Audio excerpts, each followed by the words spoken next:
Welcome to an extraordinary journey through nearly 3 millennia of power, mystery, and divine rule. Tonight, we're going to trace the complete story of ancient Egypt as pharaohs, from the first unifier of the two lands to the final Ptolemaic ruler who would captivate Julius Caesar and Mark Antony. Imagine standing before the Great Pyramid of Giza at sunset, its limestone blocks still bearing the tool marks of workers who lived over 4,500 years ago. These monuments weren't just tombs. They were statements of absolute power, built by rulers who claimed to be living gods. But who were these pharaohs really? What drove them to construct wonders that still baffle engineers today? And how did their dynasty survive longer than any other civilization in human history? Over the next few hours, we'll witness the rise and fall of 30 dynasties. Spanning from 3100 BCE to 30 BCE, we'll walk alongside Narmer as he unites Upper and Lower Egypt for the first time. We'll stand in the presence of Khufu as he commands the construction of humanity's greatest architectural achievement. We'll witness Hatshepsut break every convention of her time to become one of history's most successful female rulers. We'll march with Ramesses II as he builds an empire that stretches from Sudan to Syria. But this isn't just a story of golden masks and towering monuments. It's the story of humanity's first great civilization, a society that gave us writing, medicine, mathematics, and the very concept of centralized government. It's a tale of brilliant innovations and devastating civil wars, of divine pharaohs and foreign invaders, of resurrection myths that would influence religions for millennia to come. Tonight, as you drift off to sleep, let these ancient voices guide you through the Valley of the Kings, past the Sphinx's eternal gaze, and into the heart of a civilization that has captivated humanity for thousands of years. Close your eyes and prepare to witness the complete and unparalleled story of Egypt's pharaohs. Chapter 1. The Dawn of Divine Kingship. The year is approximately 3100 BCE, and the Nile Delta trembles under the thunderous advance of an army unlike any Egypt has seen before. King Narmer of Upper Egypt stands at the prow of his royal barge, the double crown of unified Egypt gleaming in the morning sun. This moment will echo through eternity, the birth of the world's first nation-state, and the beginning of pharaonic rule. But Egypt before Narmer was far from the unified kingdom we know today. Picture two distinct civilizations separated by hundreds of miles of flowing river.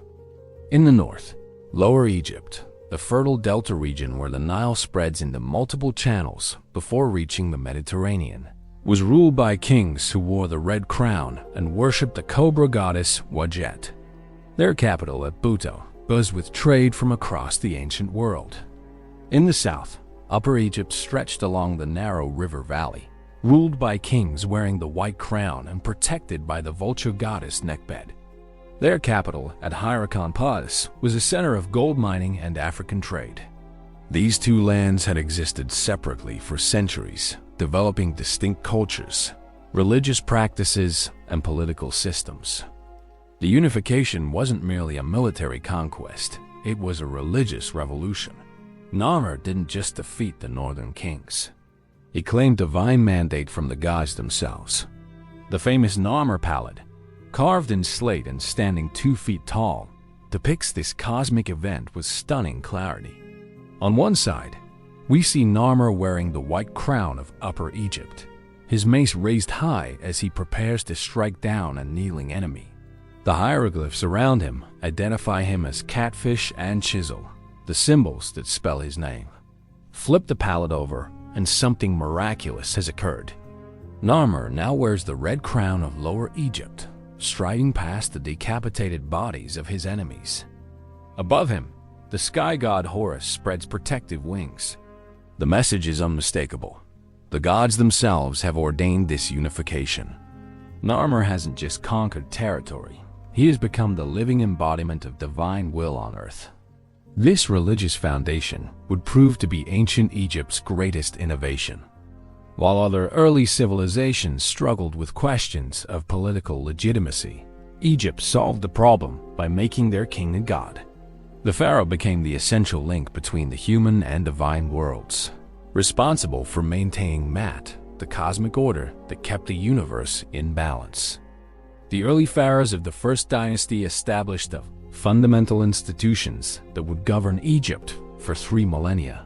They created the complex bureaucracy necessary to manage irrigation systems across hundreds of miles of river valley. They developed hieroglyphic writing, initially used primarily for royal names and religious texts. They established the concept of royal burial that would eventually culminate in the pyramids. King Djoser, Narmer's successor, expanded Egyptian control southward into Nubia, establishing trade networks that would bring gold, ivory, and exotic animals to the pharaoh's court. His tomb at Abydos contained the remains of over 300 servants, all apparently sacrificed to serve their divine king in the afterlife, a practice that would fortunately not survive beyond the early dynasties. Queen Imhotep, one of the earliest known female rulers, managed the kingdom's affairs when her husband King Djoser campaigned in the south. Her seal impressions appear on wine jars and storage vessels throughout the kingdom, indicating she wielded real administrative power. This established an important precedent. While pharaonic rule was typically male, women could and did hold ultimate authority when circumstances required. By the end of the Second Dynasty, around 2686 BCE, the pharaohs had created something unprecedented in human history, a unified state stretching over 700 miles from the first cataract at Aswan to the Mediterranean Sea. The Nile's annual flood cycle had been harnessed through increasingly sophisticated irrigation systems.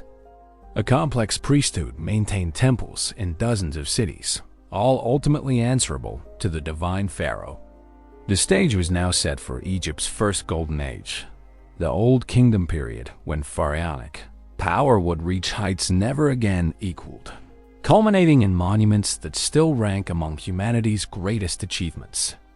The god kings of Egypt were about to announce their divinity to the world in stone. Chapter 2. The Pyramid Builders. The morning sun rises over the Giza Plateau, casting long shadows across 3 massive pyramids that have stood silent watch over the Nile Valley for over 4 millennia. The largest, Khufu's Great Pyramid, required 20 years to build and contains over 2 million stone blocks, each weighing between 2 and 15 tons. Standing 481 feet tall, it was the world's tallest structure for over 3,800 years. But how did Egyptian civilization make the breathtaking leap from mud brick tombs to these stone mountains? The answer lies with a brilliant pharaoh named Djoser and his equally brilliant architect, Imhotep.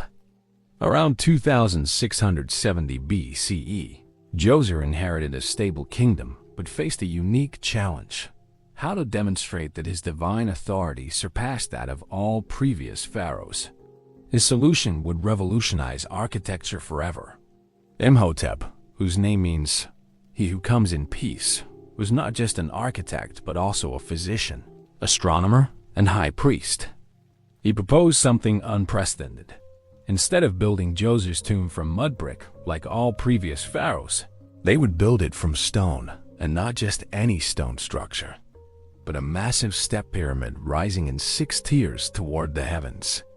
The step pyramid of Saqqara was humanity's first monumental stone building. Standing 204 feet tall and surrounded by a vast complex of courtyards, temples, and subsidiary buildings, it announced a new age of pharaonic power. But Imhotep's innovations went far beyond size. He created the first known use of columns in architecture, carved to imitate the papyrus and lotus plants of the Nile. He developed new techniques for cutting, transporting, and placing massive stone blocks.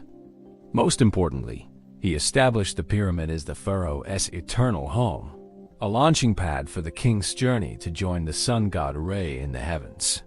Pharaoh Sneferu took Imhotep's innovations and perfected them. His reign witnessed the construction of 3 complete pyramids as engineers learned through trial and error. The pyramid at Medum began as a step pyramid, but was later converted to a true pyramid with smooth sides, though it partially collapsed, earning it the nickname the false pyramid. The bent pyramid at Djoser started at one angle but had to be changed midway through construction when engineers realized the original angle was too steep. Finally, the red pyramid achieved the perfect proportions that would guide all future pyramid construction. Then came Khufu, known to the Greeks as Cheops, who would build the ultimate expression of pharaonic power. The Great Pyramid's statistics are staggering. It covers 13 acres at its base, contains roughly 2.3 million stone blocks, and was built with such precision that its base deviates from a perfect square by only 3/8 of an inch. The pyramid's sides align almost perfectly with the cardinal directions, off by only 3/60th of a degree. But the Great Pyramid's most remarkable feature is not its size. It's the sophisticated understanding of mathematics and engineering it represents. The construction process required a massive reorganization of Egyptian society. Estimates suggest that 20,000 to 30,000 workers labored on the Great Pyramid during flood season when farmers couldn't work their fields. These weren't slaves. Recent excavations have revealed that pyramid workers were well fed and received medical care. They lived in organized camps, ate meat regularly, and were buried with honor near the pyramids they built. The logistics were staggering. The limestone blocks came from local quarries, but the granite used in internal chambers was quarried at Aswan, 500 miles to the south, then transported down the Nile on barges during flood season. The precision-cut casing stones that originally gave the pyramids their smooth, gleaming exterior came from quarries across the river at Torah and were transported via causeways and ramps whose construction was almost as complex as the pyramids themselves. Khufu's son Khafre built the second pyramid at Giza, along with the Great Sphinx, that enigmatic guardian with a human head and lion's body carved from a single piece of limestone. The Sphinx's face likely represents Khafre himself, serving as an eternal guardian of his pyramid complex. Between its paws, later pharaohs would place a granite stela describing dreams in which the Sphinx promised them kingship in exchange for clearing away the sand. The Pyramid Age reached its architectural peak with Khufu's grandson Menkaure, whose pyramid, though smaller, was built with unprecedented precision and featured magnificent granite casing stones. But by this time, the enormous resources required for pyramid construction were beginning to strain even Egypt's vast wealth. The late Old Kingdom pharaohs built increasingly modest pyramids, often using cheaper materials and less sophisticated construction techniques. Pharaoh Unas built the last major Old Kingdom pyramid, but he introduced something far more significant than architectural innovation. The first pyramid texts religious spells carved into the burial chamber walls that would evolve into the famous Book of the Dead. These texts reveal the sophisticated religious beliefs that justified the enormous expense of pyramid construction. The pharaoh wasn't just building a tomb, he was constructing a transformation machine that would convert his mortal body into an eternal, divine essence capable of joining Ra's daily journey across the sky.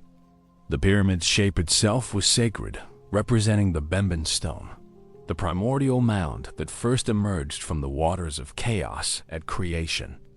By 2181 BCE, the golden age of pyramid building was ending. Climate change brought lower Nile floods, reducing agricultural productivity and the state's ability to mobilize massive labor forces. Regional governors had accumulated power and wealth that rivaled the pharaohs. The divine king who had once commanded the construction of stone mountains would soon face challenges that would shake the very foundations of pharaonic authority. The first intermediate period was about to begin, a time when Egypt would fragment into competing kingdoms and the divine pharaoh, as claim to absolute authority, would face its first great test. Chapter 3. The First Crisis of Faith. The year is 2150 BCE, and something unprecedented is happening in the land of the Pharaohs. For the first time in over 500 years, there is no single ruler of Egypt. The country has fractured into competing kingdoms, each led by local governors who dare to claim royal titles. In Heracleopolis, a line of pharaohs struggles to maintain control over Middle Egypt while insurgent nobles fight among themselves. In Thebes, another dynasty of pharaohs controls the south. The Nile itself seems to have abandoned Egypt, its annual floods barely reaching half their normal levels, leaving vast stretches of farmland as parched wasteland. This is the first intermediate period, and it represents the first great crisis of divine kingship. How could the god-king lose control? If the pharaoh truly maintained cosmic order through his divine connection to the gods, why had Egypt fallen into chaos? The crisis began during the extraordinarily long reign of Pepi II, who ruled for approximately 94 years longer than any pharaoh in Egyptian history. When Pepi came to the throne as a young child around 2278 BCE, Egypt was still the united, prosperous kingdom his predecessors had built.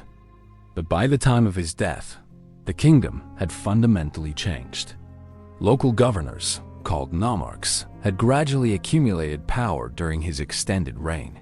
They built private armies, established hereditary succession in their provinces, and began conducting independent foreign relations.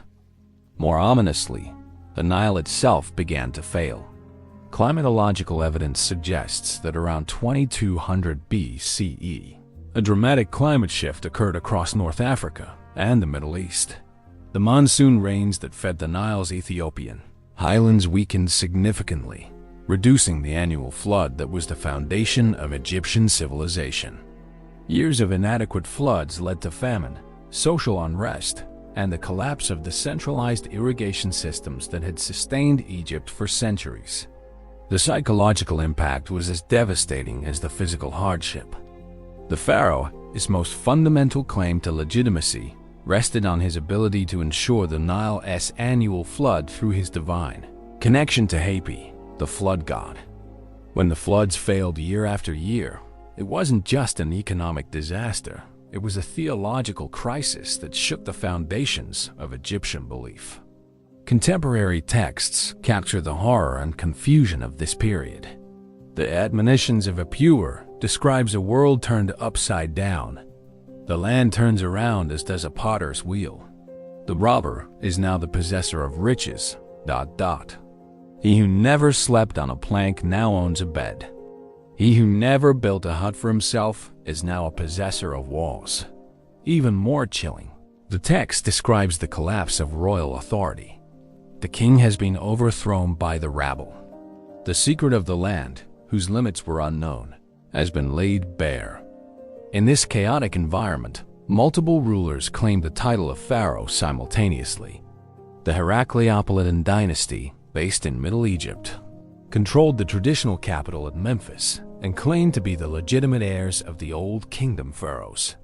Their rivals, the Theban dynasty in Upper Egypt, rejected this authority and established their own royal court. Neither possessed the resources or authority to reunify the country. The Heracleopolitan pharaohs, including Merikari and his father Khedi, struggled to maintain order in their diminished territory while dealing with Bedouin raids from the east and Nubian incursions from the south. The instructions for King Merikari, written by his father, reveals the desperate pragmatism required to survive. Be skilled in speech so that you will succeed. The tongue of a king is his sword. A king who destroys is no leader. Meanwhile, in Thebes, a family of local governors had declared themselves pharaohs and begun the slow process of extending their control northward. These early Theban rulers, Intef I, Intef II, and Intef III, combined military conquest with religious innovation. They promoted the local Theban god Amun and began claiming that their authority derived not from the traditional solar cult centered at Heliopolis, but from this new divine patron. The period also witnessed unprecedented social mobility and regional independence. Local governors commissioned elaborate tombs decorated with scenes that had previously been reserved for pharaohs. Provincial workshops produced art and literature that challenged traditional themes and narratives. For the first time in Egyptian history, non-royal individuals left behind autobiographical texts describing their achievements and philosophies. Most remarkably, the period produced literature that questioned the very foundations of Egyptian civilization. The Dialogue of a Man with His Soul explores whether life is worth living in a disordered world. The Song of the Harper suggests that since death is inevitable and the afterlife uncertain, one should focus on earthly pleasures. Follow your heart as long as you live. None can take his goods with him. None who departs returns again. Religious innovation flourished during this period of political chaos. Local deities gained prominence as people lost faith in the national gods who had seemingly abandoned Egypt. Osiris, previously a relatively minor fertility god, became increasingly important as the judge of the dead, perhaps because his myth of death and resurrection offered hope to a suffering population. The democratization of afterlife beliefs began during this period, as non-royal Egyptians started claiming access to eternal life previously reserved for pharaohs. The Theban pharaohs gradually gained the upper hand through a combination of military skill and religious authority. Imhotep II proved to be a brilliant military commander who systematically conquered the rival Heracleopolitan territories. But his ultimate victory around 2055 BC, wasn't just military. It was ideological. He successfully convinced Egyptians that the chaos of the intermediate period had occurred because the wrong people held pharaonic authority. Only by restoring proper divine kingship under Theban leadership could Mat be re-established and the Nile's floods return to normal. The reunification under Imhotep II marked the beginning of the Middle Kingdom and the start of pharaonic Egypt's second golden age. But the first intermediate period had changed Egyptian civilization forever. The absolute, unquestioned authority of divine kingship had been shattered. Future pharaohs would need to be more responsive to regional concerns, more inclusive in their religious practices, and more realistic about the limits of royal power. The god-king would return, but he would never again enjoy the unlimited authority of the pyramid builders. The stage was set for a new kind of pharaonic rule, one that balanced divine authority with practical governance and transformed Egypt into the ancient world's first truly international empire. Chapter 4. The Great Expanders.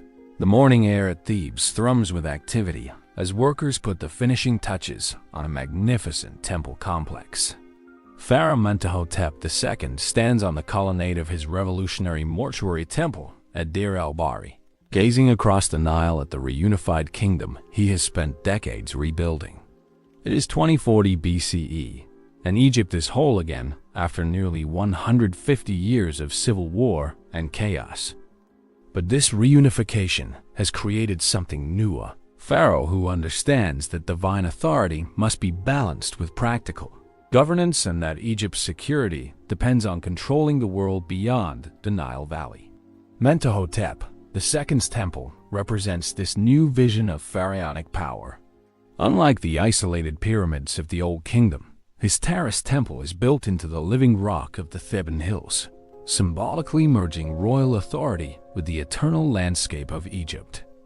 The structure combines traditional pharaonic symbolism with architectural innovations that demonstrate Egypt's renewed confidence and creativity.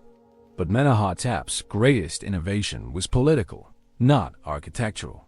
Rather than simply conquering his rivals, he incorporated their local traditions and regional deities into a new, more inclusive pharaonic ideology. The god Amun of Thebes was elevated to national prominence, but not at the expense of other regional deities. This religious diplomacy would become a hallmark of Middle Kingdom rule and would eventually transform Amun into Amun-Ra, the king of the gods. The reunified Egypt that emerged under the 11th dynasty was dramatically different from the Old Kingdom that had collapsed 2 centuries earlier. Regional governors retained significant autonomy, but now served as royal appointees rather than hereditary rulers. The pharaoh's court became more diverse, incorporating officials from throughout Egypt rather than relying solely on Memphis-based nobility. Most importantly, the pharaohs developed a new understanding of Egypt's place in the wider world. This transformation became fully apparent under the 12th dynasty, beginning with Imhotep, the first around 1991 BC. Imhotep was likely a commoner who rose through military service, a career path that would have been impossible during the Old Kingdom. His seizure of power required the elimination of numerous rivals, but once established, he proved to be one of Egypt's most effective rulers. Imhotep's most significant innovation was the establishment of a new capital at Ijtai, strategically located between Memphis and Thebes. This new city served as the administrative center for a kingdom that was becoming increasingly complex and internationally oriented. From Ijtai, pharaonic officials managed trade networks stretching from Nubia to the Levant, diplomatic relations with emerging powers in Mesopotamia and Anatolia, and military campaigns that extended Egyptian control far beyond the traditional borders. The pharaoh also introduced the practice of co-regency, ruling jointly with his designated heir for several years before death. This innovation, which began with Imhotep I sharing power with his son Senusret I, ensured smooth transitions and prevented the succession crises that had contributed to the first intermediate period. The co-regency system would be used intermittently throughout Egyptian history whenever stability required reinforcement. Senusret I embodied the new model of international pharaoh. His 45-year reign saw Egypt's transformation into the ancient world's first global superpower. In the south, he conquered Nubia up to the Second Cataract, establishing a series of massive fortresses that controlled both trade routes and gold mines. These weren't temporary military posts, but permanent settlements with their own temples, administrative buildings, and Egyptian populations.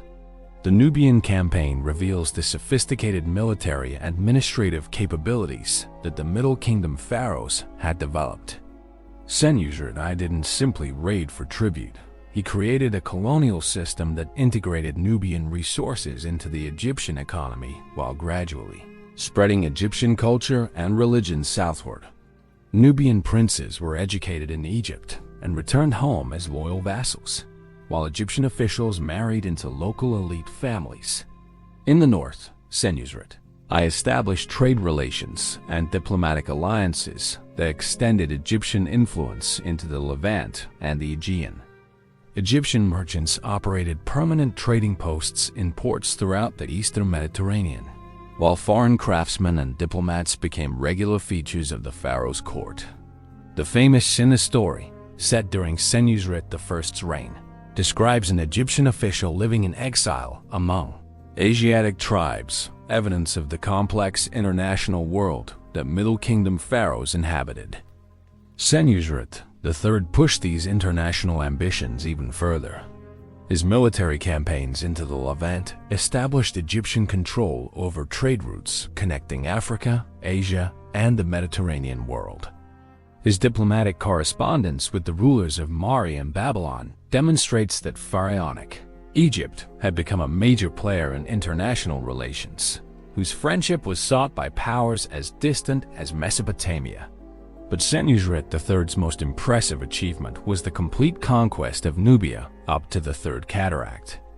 His series of Nubian campaigns, immortalized in inscriptions of the Semna fortresses, established Egyptian control over gold mines that would finance pharaonic power for centuries. The inscription at Semna captures the new pharaonic ideology: "I have made my boundary further south than my father's. I have added to what was bequeathed me... As for any son of mine who shall maintain this boundary which my majesty has made, he is my son, born to my majesty. The true son is he who champions his father, who guards the boundary of his begetter." The Middle Kingdom pharaohs also revolutionized Egyptian religion and culture. The period witnessed an explosion of literary creativity, producing works like The Story of the Shipwrecked Sailor, The Tale of the Eloquent Peasant, and numerous wisdom texts that explored themes of justice, loyalty, and proper governance. These works weren't just entertainment. They were political propaganda that reinforced the pharaoh's role as the guardian of man and the protector of the innocent. Religious innovation was equally significant. The cult of Osiris became central to Egyptian religion during this period, offering salvation to all Egyptians rather than just the pharaoh. This democratization of the afterlife served royal interests by binding all Egyptians to religious practices that reinforced pharaonic authority. The pharaoh remained the sole intermediary between Egypt and the gods, but now all Egyptians could hope for eternal life if they served Mat faithfully. Queen Sobonferu, who ruled as pharaoh at the end of the 12th dynasty around 1806 BCE, represents both the achievements and the challenges of this period. As one of the first women to rule Egypt in her own right, she demonstrated the flexibility and adaptability that characterized Middle Kingdom governance. Her 4-year reign successfully maintained the administrative and military systems her predecessors had created, but she left no heir to continue the dynasty. By 1650 BCE, the great age of Middle Kingdom expansion was ending. The 13th dynasty pharaohs struggled to maintain control over Egypt's extended territories while dealing with increasing immigration from the Levant. Climate change once again brought periods of low Nile floods, straining the agricultural system that supported Egypt's military and administrative apparatus. Most ominously, a new power was rising in the Nile Delta, the Hyksos, Asiatic rulers who had gradually accumulated control over Lower Egypt through a combination of superior military technology and political alliance building. These foreign pharaohs would soon challenge the fundamental assumption that had guided Egyptian civilization for over a millennium, that Egypt was the center of the world and that pharaonic rule was divinely ordained. The stage was set for Egypt's greatest crisis since the first intermediate period. The second intermediate period, when foreign rulers would claim the pharaoh's crown and force Egyptians to confront the possibility that their divine king might not be so divine after all. Chapter 5. Foreign Pharaohs. The year is 1600 BCE, and an extraordinary scene unfolds at Avaris, the capital of Lower Egypt. In the great audience hall of a palace built in distinctly non-Egyptian style, a man wearing the double crown of pharaoh receives tribute from Egyptian officials. But this pharaoh has a foreign name, Kian, and his court includes Asiatic officials who worship Canaanite gods alongside traditional Egyptian deities. For the first time in over a millennium, Egypt is ruled by foreigners who have claimed a divine authority that Egyptians believed belonged exclusively to them. The Hyksos period represents one of the most fascinating and challenging chapters in pharaonic history. These rulers of foreign lands, the literal meaning of the Egyptian term Hekakaset, didn't conquer Egypt through a single military campaign. Instead, they gradually accumulated power through decades of immigration, trade relationships, and political alliances. By 1650 BCE, they controlled the Nile Delta and much of Middle Egypt, forcing Egyptian pharaohs to retreat to Thebes in Upper Egypt. But here's what makes the Hyksos period so remarkable. These foreign rulers didn't reject Egyptian pharaonic ideology. They embraced it completely. Kian commissioned statues showing himself in traditional pharaonic regalia, built temples to Egyptian gods, and used hieroglyphic inscriptions to proclaim his divine authority. His royal titulary followed traditional Egyptian formulas, declaring him the good god, lord of the two lands, son of Ra. This presents a fascinating paradox. If pharaonic authority was truly divinely ordained and specifically Egyptian, how could foreigners successfully claim it? The Hyksos period forced Egyptians to grapple with uncomfortable questions about the nature of legitimate rule and the relationship between ethnicity and divine kingship. The Hyksos brought significant technological innovations to Egypt that would revolutionize pharaonic military capabilities. They introduced the horse-drawn chariot, composite bows, and improved bronze working techniques that gave Egyptian armies capabilities the pharaohs had never possessed. Ironically, these foreign military innovations would eventually enable the Theban pharaohs to drive out the Hyksos and build Egypt's greatest empire. Pharaoh Apophis represents the height of Hyksos power and the complexity of their relationship with Egyptian tradition. His reign lasted approximately 40 years, making him one of the longest ruling pharaohs of any period. Apophis patronized Egyptian scribes and artists, commissioned traditional Egyptian religious texts, and maintained the administrative systems the Middle Kingdom pharaohs had created. Yet he also allowed Canaanite religious practices and appointed non-Egyptians to high government positions. The tension between tradition and innovation during the Hyksos period is perfectly captured in a papyrus that describes a conflict between Apophis and the Theban pharaoh Seqenenre-Ptah.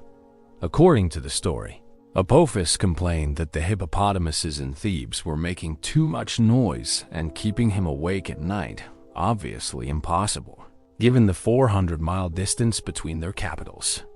The tale, whether historical or fictional, illustrates the underlying tension between foreign and native claimants to pharaonic authority.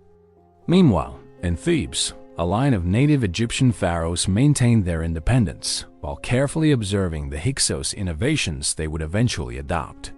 The 17th dynasty pharaohs ruled a much reduced territory, but used this period to rebuild their military capabilities and develop new strategies for reconquest.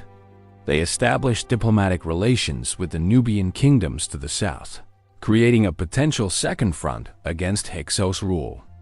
The mummy of Seqenenre-Ptah tells a dramatic story of this period's conflicts. His skull shows evidence of multiple wounds from Near Eastern weapons, suggesting he died fighting against Hyksos forces. These weren't ceremonial injuries. Forensic analysis reveals that he suffered severe trauma from axes and daggers, indicating he participated directly in combat rather than directing battles from a safe distance. Khamos, Seqenenre's son, began the systematic campaign to drive out the Hyksos.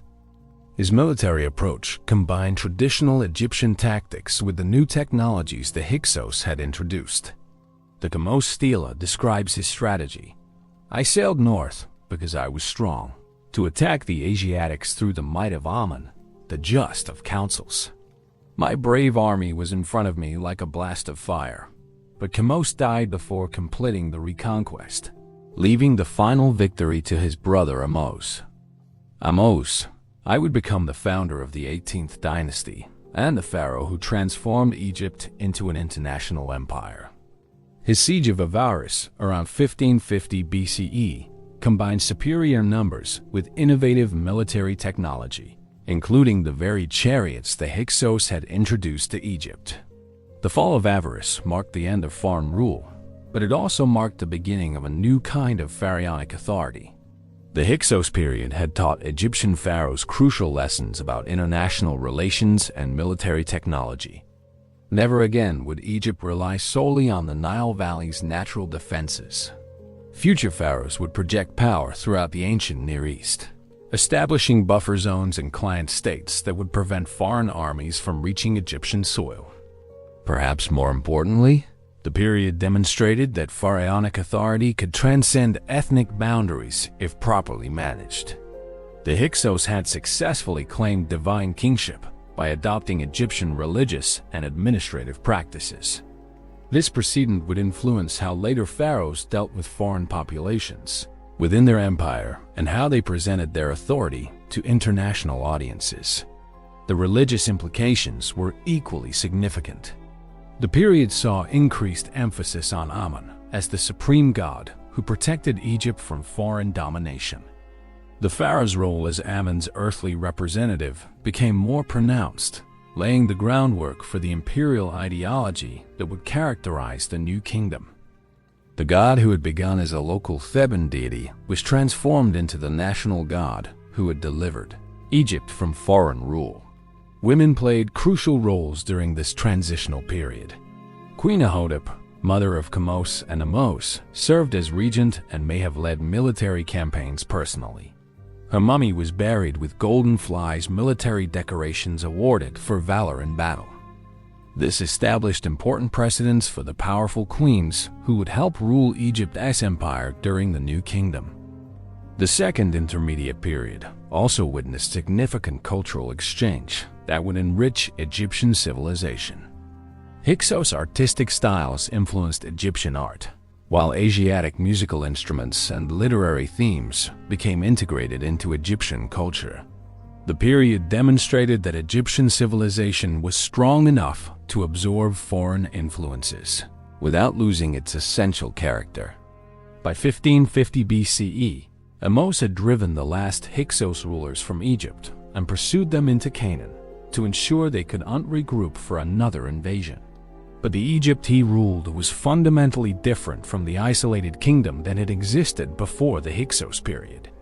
The pharaoh now commanded horse-drawn chariots, professional armies equipped with composite bows, and administrative systems capable of managing international territories. The stage was set for the New Kingdom, the period when Egyptian pharaohs would build the ancient world as greatest empire and transform their kingdom into an international superpower that would dominate the ancient Near East for 5 centuries. The traumatic experience of foreign rule had taught the pharaohs that security required not just defensive strength, but the projection of power far beyond Egypt's traditional boundaries. Chapter 6. The Imperial Pharaohs. The year is 1457 BCE, and the morning sun gleams off the bronze armor of 20,000 Egyptian soldiers as they cross the Carmel Ridge in modern-day Israel. At their head rides Pharaoh Thutmose III in a golden chariot, the double crown of Egypt blazing with precious stones. Before them lies the fortress city of Megiddo, where a coalition of Canaanite princes has gathered to challenge Egyptian authority.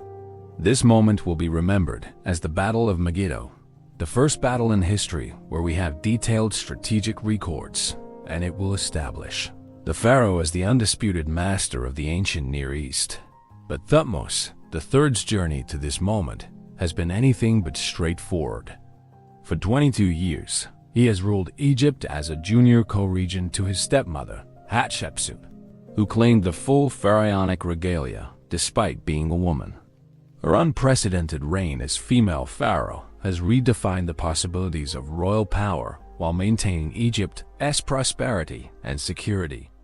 Now, at age 35, Thutmose III is finally sole ruler and determined to build an empire that will make Egypt, the ancient world, as dominant superpower.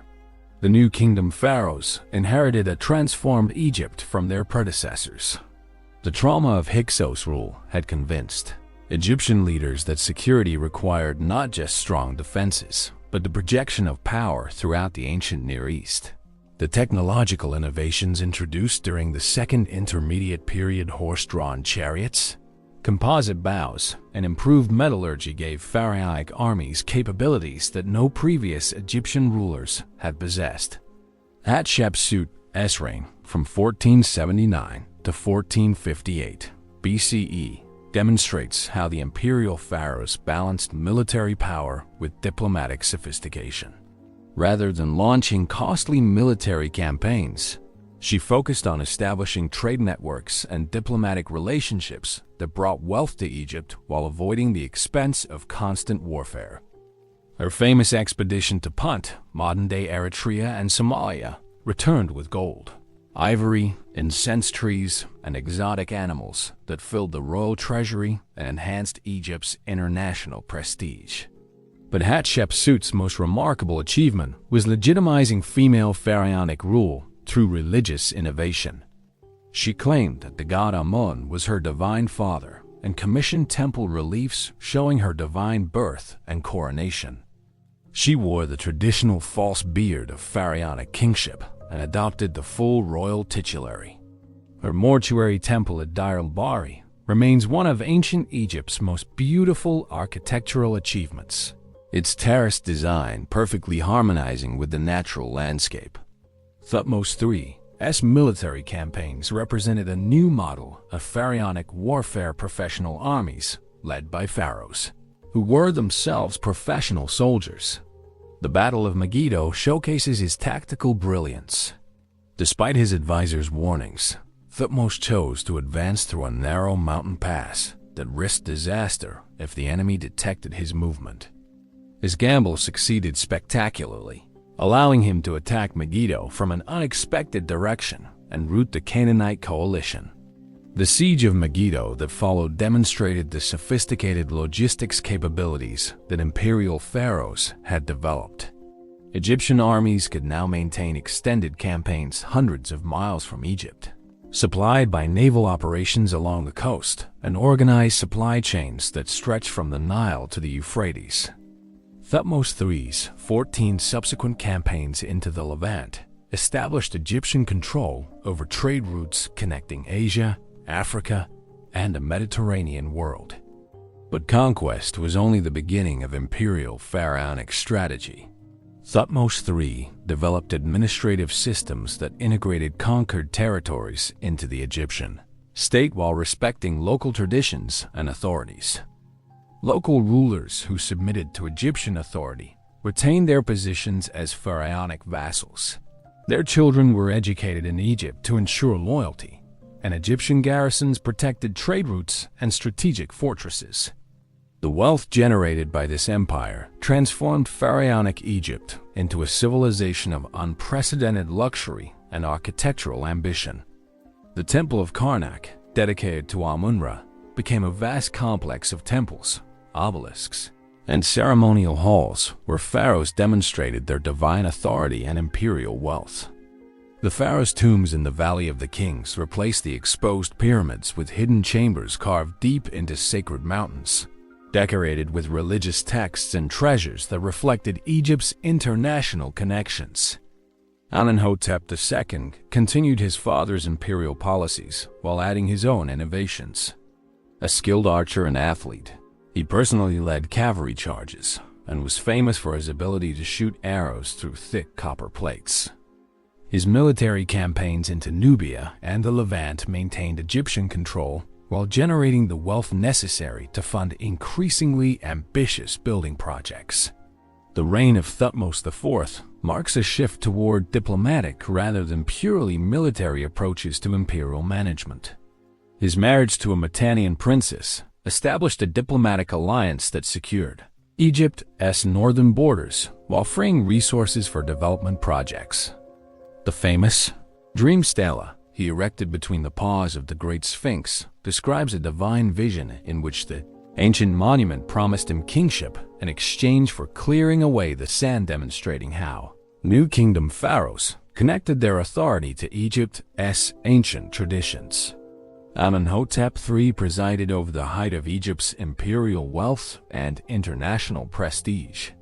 His 38-year reign from 1391 to 1353 BCE was marked by unprecedented prosperity, architectural achievement, and diplomatic sophistication. The Amarna letters, diplomatic correspondence with rulers throughout the ancient Near East, reveal that the pharaoh was treated as an equal by the great kings of Assyria, Babylon, and the Hittite Empire. Amenhotep III's building projects reflect the vast wealth that imperial pharaohs commanded. His mortuary temple on the West Bank at Thebes was the largest temple complex ever built in Egypt, though only the famous colossi of Memnon, two massive statues of the seated pharaoh, survive today. His palace at Malkata covered over 80 acres and included artificial lakes, gardens, and administrative buildings that housed hundreds of officials managing Egypt's international empire. But perhaps most remarkably, Amenhotep III's reign witnessed the emergence of truly international royal women. His wife, Queen Tai, corresponded directly with foreign rulers and appears to have played an active role in diplomatic relations. Their son, the future Akhenaten, grew up in a court where Egyptian traditions were enriched by influences from throughout the known world. The imperial pharaohs also revolutionized Egyptian religion to support their international authority. Amun-Ra was transformed from a local Theban god into a universal deity whose authority extended throughout the pharaoh's empire. Local gods in conquered territories were often identified with Egyptian deities. creating a syncretic religious system that reinforced pharaonic authority while respecting local traditions. The wealth and power of imperial pharaohs attracted the finest artists, architects, and craftsmen from throughout the ancient world. Egyptian art reached new heights of sophistication during this period, incorporating influences from Nubia, the Levant, and the Aegean, while maintaining its distinctly Egyptian character.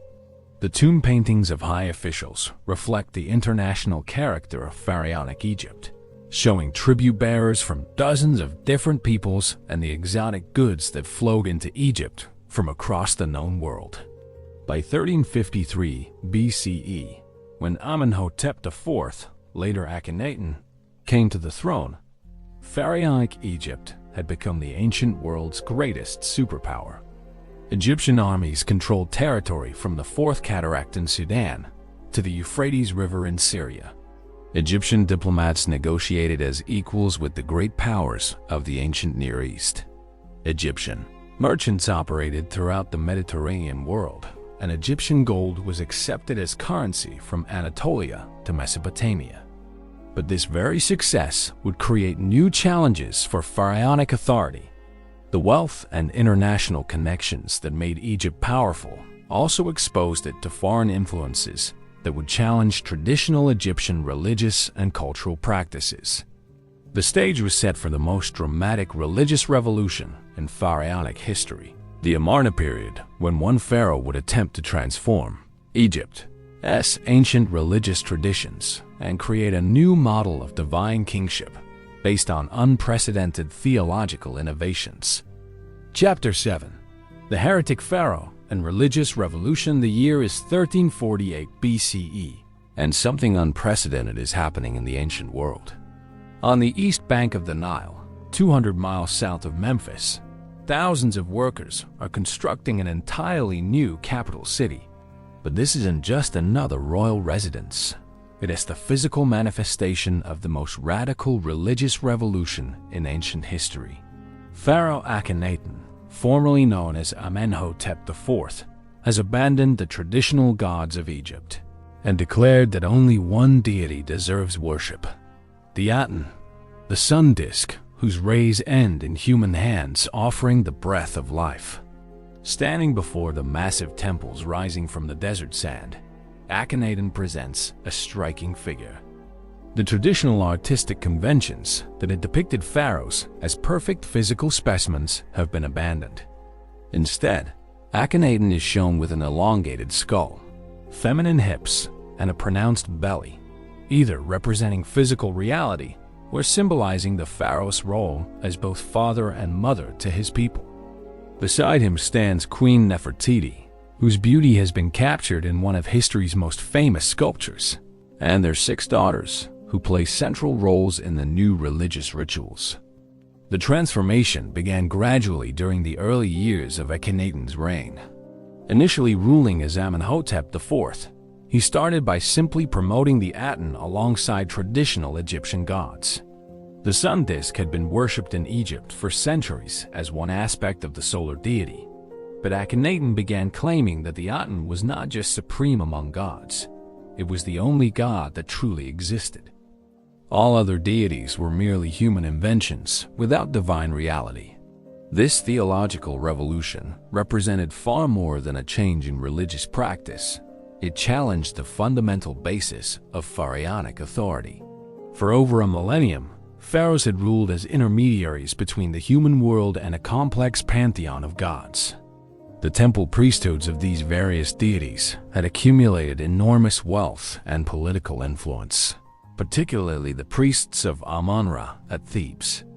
By declaring that only the Aten existed, Akhenaten was effectively claiming that all traditional religious authority was illegitimate. Around his 5th regnal year, Akhenaten made his most dramatic gesture. He changed his name from Amenhotep.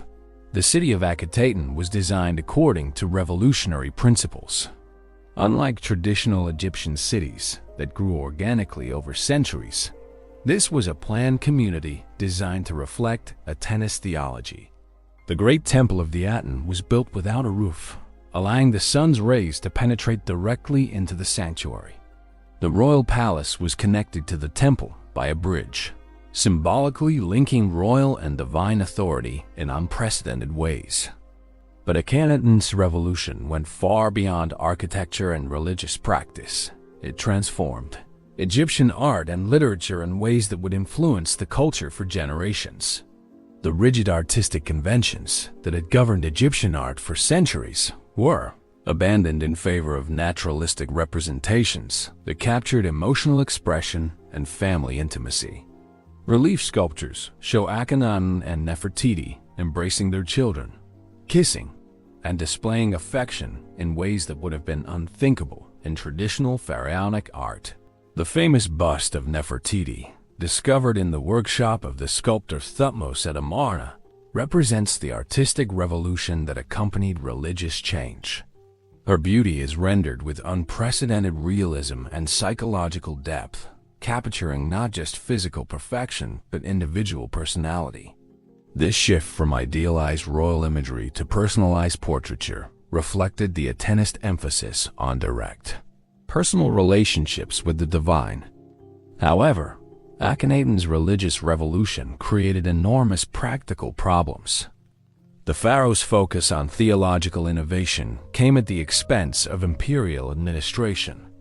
The Amarna letters revealed that Egyptian control over the Levantan Empire began to collapse, as local rulers received conflicting instructions from a court obsessed with religious reform rather than practical governance. Hittite armies advanced into Egyptian territory, while the pharaoh composed hymns to the Aten. The economic consequences were equally severe.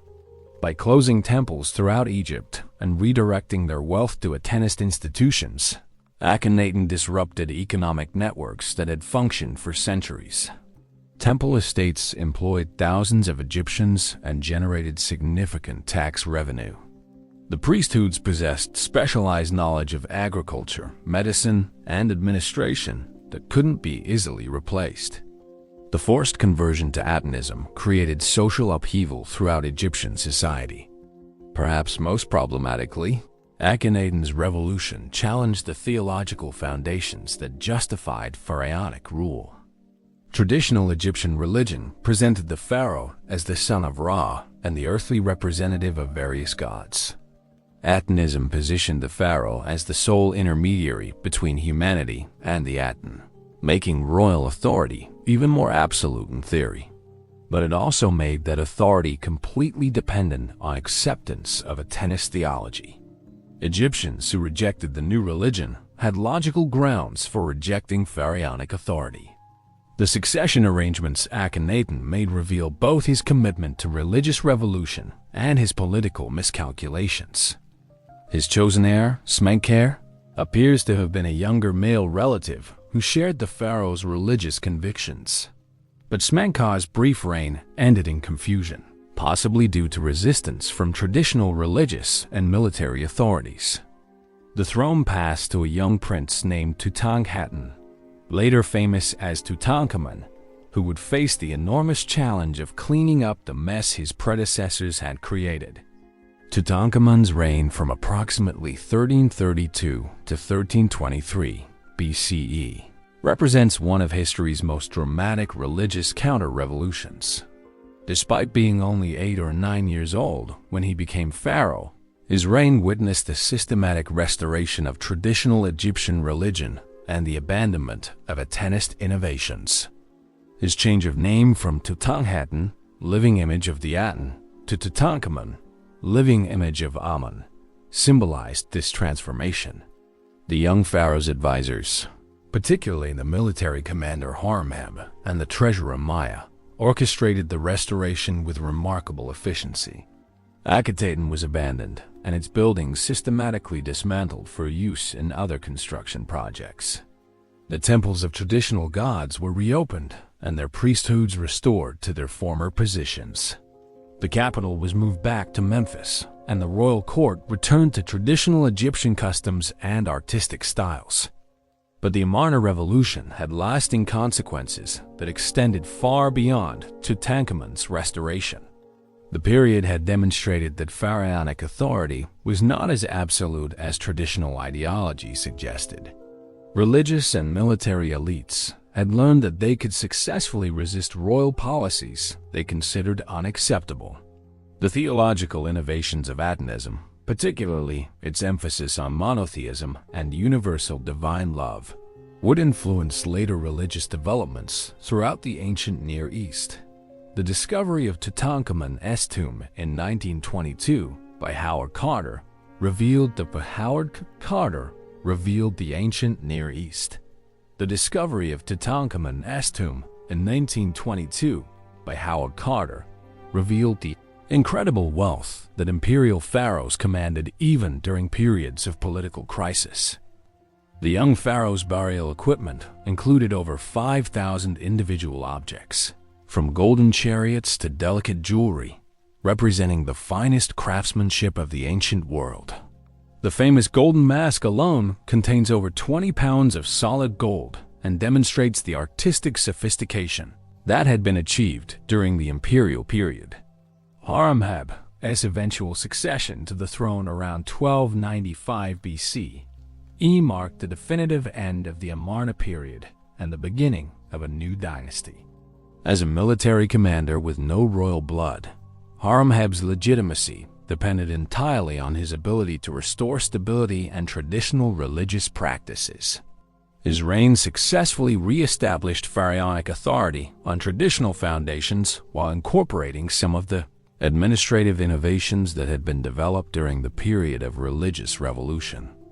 The stage was now set for the final phase of pharaonic greatness, the 19th dynasty, when pharaohs like Seti I and Ramesses II would rebuild Egypt's empire and create monuments that would stand as testaments to royal power for thousands of years.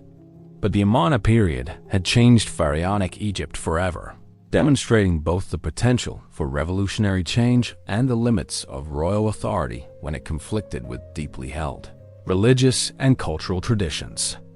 Chapter 8. The Last Great Pharaohs. The year is 1274 BCE, and the largest chariot battle in ancient history is about to unfold on the plains near Kadesh in modern-day Syria.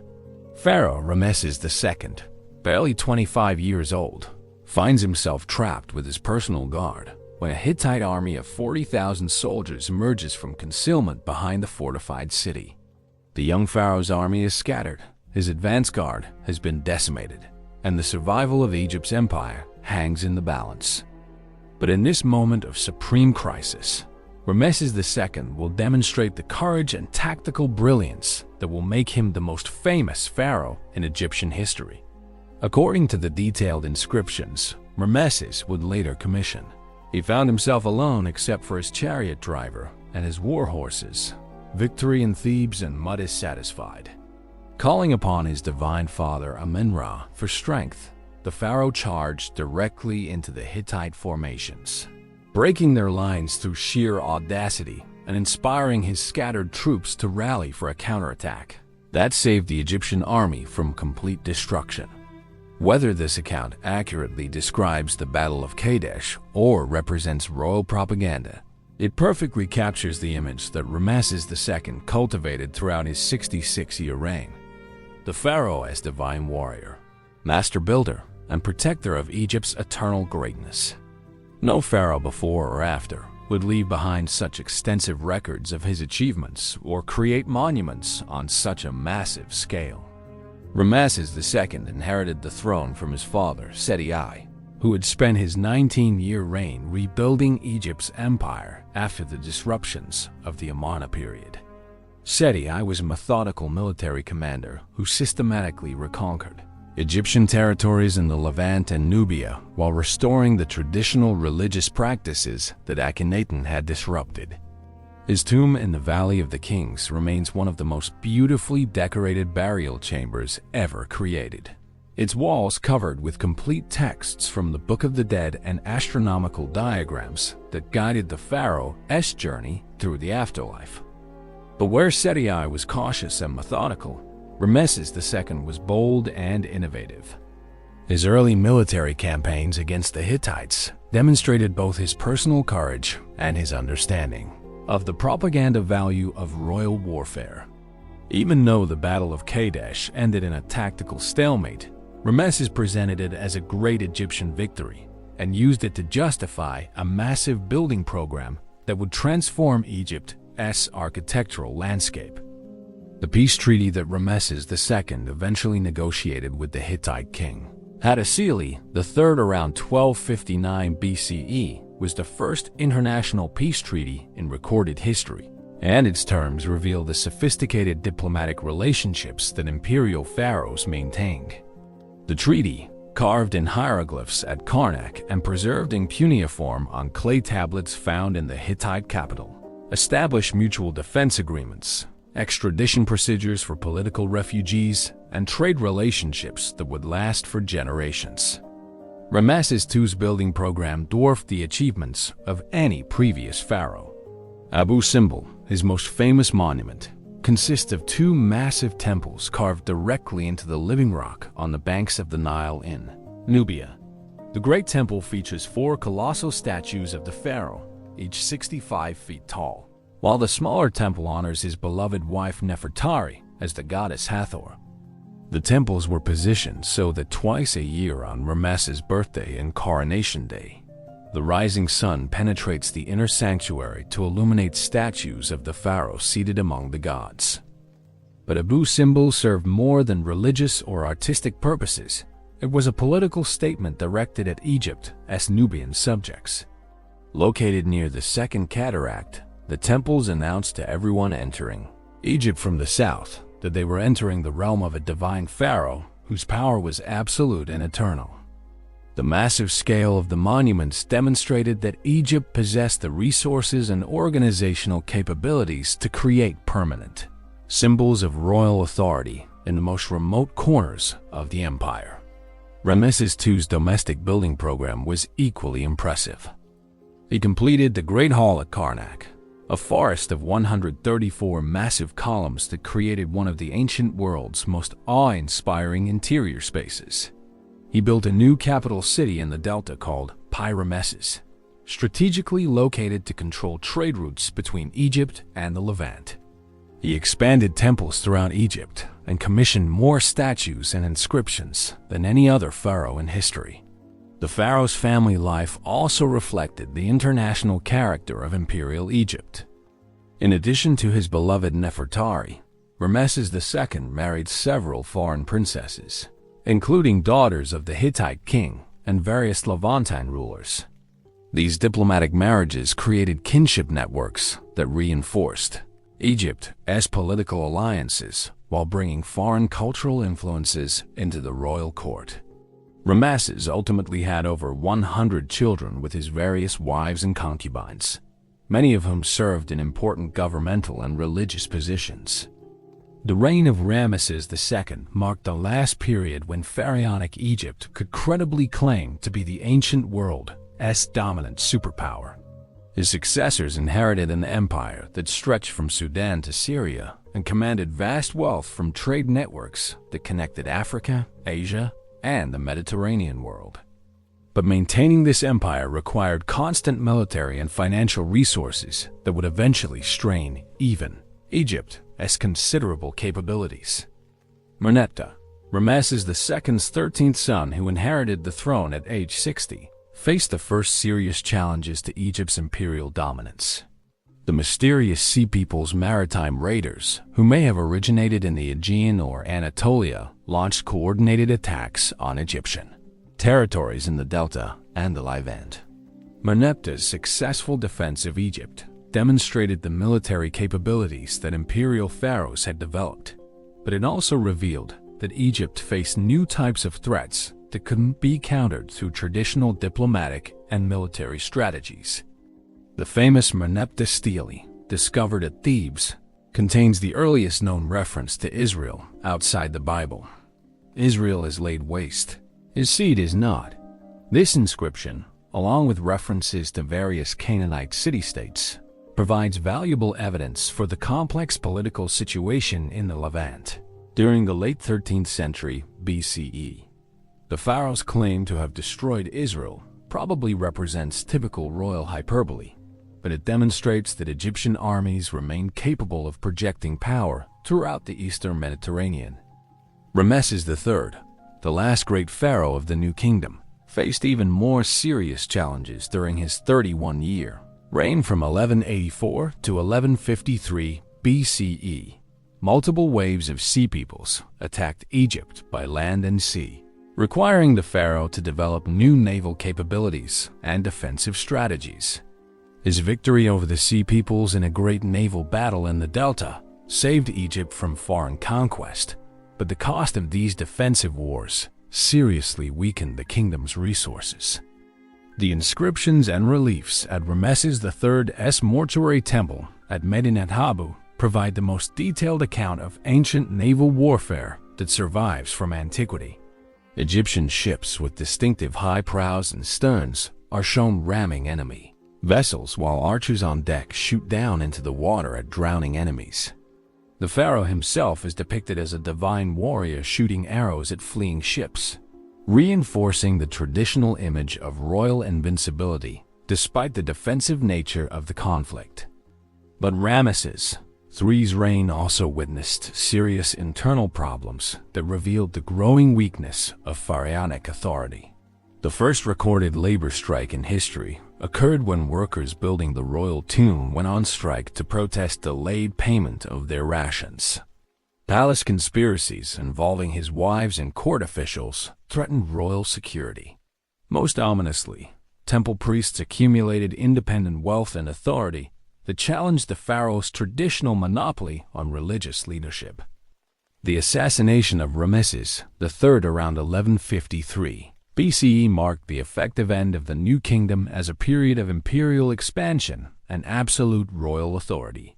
His successors, a series of pharaohs all named Ramesses, ruled an increasingly fragmented kingdom where local governors, temple priests, and foreign mercenary commanders wielded independent power.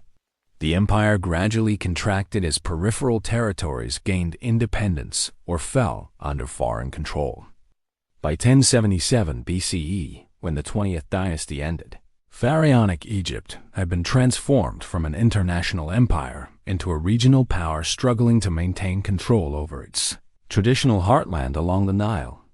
The great age of imperial pharaohs was over, but the monuments they created, from Abu Simbel to Karnak to the Valley of the Kings, would preserve their memory and inspire future generations for thousands of years. The stage was now set for the third intermediate period, when Egypt would once again fragment into competing kingdoms and foreign powers would challenge pharaonic authority. But the legacy of the imperial pharaohs would endure, creating an image of Egyptian greatness that would influence art, literature, and political thought throughout the ancient world and beyond. Chapter 9. Fragmentation and Foreign Rule. The year is 945 BCE, and an extraordinary ceremony unfolds in the ancient capital of Memphis. A Libyan military commander named Shoshenq stands before the assembled priests and nobles of Egypt, receiving the regalia of pharaonic kingship. His skin bears the tattoos of his desert warrior heritage, and his court includes officials with distinctly non-Egyptian names. Yet he wears the double crown of Upper and Lower Egypt and claims the divine authority that has legitimized pharaonic rule for over 2 millennia. For the second time in Egyptian history, foreign rulers have successfully claimed the pharaoh's throne, but unlike the Hyksos period, these new pharaohs will rule for over 2 centuries. The third intermediate period represents one of the most complex and fascinating chapters in pharaonic history. Unlike the clear-cut foreign invasions of earlier periods, this era witnessed the gradual transformation of Egypt through immigration, cultural assimilation, and political adaptation. Libyan, Nubian, and Assyrian influences would all leave their mark on pharaonic institutions, creating new hybrid forms of royal authority that preserved essential Egyptian traditions while adapting to changing political realities. The collapse of centralized pharaonic authority began during the final reigns of the 20th dynasty. Temple priests at Thebes had accumulated enormous wealth and independent military forces that rivaled royal power. In the Delta, Libyan mercenaries and settlers established semi-autonomous communities under their own chiefs. Most dramatically, The Nubian territories, that had been loyal Egyptian provinces for centuries, began asserting independence under local rulers who had adopted Egyptian royal titles and religious practices. Herhor, the high priest of Amun at Thebes, represents the new type of authority figure who emerged during this period. Rather than serving as the pharaoh's representative, he claimed independent royal authority based on his religious position. Inscriptions show him performing pharaonic rituals and wearing royal regalia, while Ramesses XI, the supposed pharaoh, exercised little real power. This religious justification for political authority would become a recurring theme throughout the Third Intermediate Period. The 21st dynasty pharaohs who succeeded the Ramessides faced the impossible task of governing a fragmented kingdom with depleted resources. Based in the northern city of Tanis, they controlled the Delta region while acknowledging the de facto independence of the Theban priests in the south. This division of Egypt into northern and southern power centers would persist for centuries, creating complex diplomatic relationships between rulers who all claimed pharaonic authority. Shoshenqai's establishment of the 22nd dynasty around 945 BCE represented a new model of pharaonic legitimacy. As a Libyan military commander who had served previous pharaohs, he understood Egyptian political and religious traditions intimately. Rather than imposing foreign practices, he embraced Egyptian customs while introducing Libyan military and administrative innovations that strengthened pharaonic authority. The Libyan pharaohs proved to be remarkably successful at maintaining Egyptian territorial integrity and cultural traditions. Shoshenqai's military campaigns into the Levant demonstrated that Egypt remained capable of projecting power beyond its traditional borders. His attack on Jerusalem around 925 BC, mentioned in the Bible as Pharaoh Shishak's invasion, generated considerable wealth while re-establishing Egyptian influence in Canaan for the first time since the collapse of the New Kingdom Empire. But the most remarkable aspect of Libyan rule was how thoroughly these foreign pharaohs adopted Egyptian religious and cultural practices. Shoshenqai patronized traditional Egyptian temples, commissioned hieroglyphic inscriptions following classical Egyptian formulas, and portrayed himself in traditional pharaonic regalia. His successors continued this pattern, becoming more Egyptian than many native-born pharaohs had been. The 22nd dynasty also witnessed important innovations in royal administration and religious practice. The pharaohs established a new capital at Bubastis in the Delta, creating magnificent temples dedicated to the cat goddess Bastet. They developed new strategies for managing the powerful Theban priesthood, often appointing their own family members to key religious positions while respecting traditional ceremonial requirements. However, the success of Libyan pharaohs ultimately created new problems for Egyptian political stability. Multiple branches of the royal family established competing claims to pharaonic authority, leading to the emergence of rival dynasties ruling simultaneously in different parts of Egypt. The 23rd dynasty, based in Leontopolis, challenged the authority of their Tanis-based relatives, while local governors throughout Egypt began claiming royal titles for themselves. This political fragmentation reached its peak during the 8th century BCE, when as many as 5 different rulers simultaneously claimed pharaonic authority. The situation became so complex that modern historians struggled to establish clear chronologies for the period.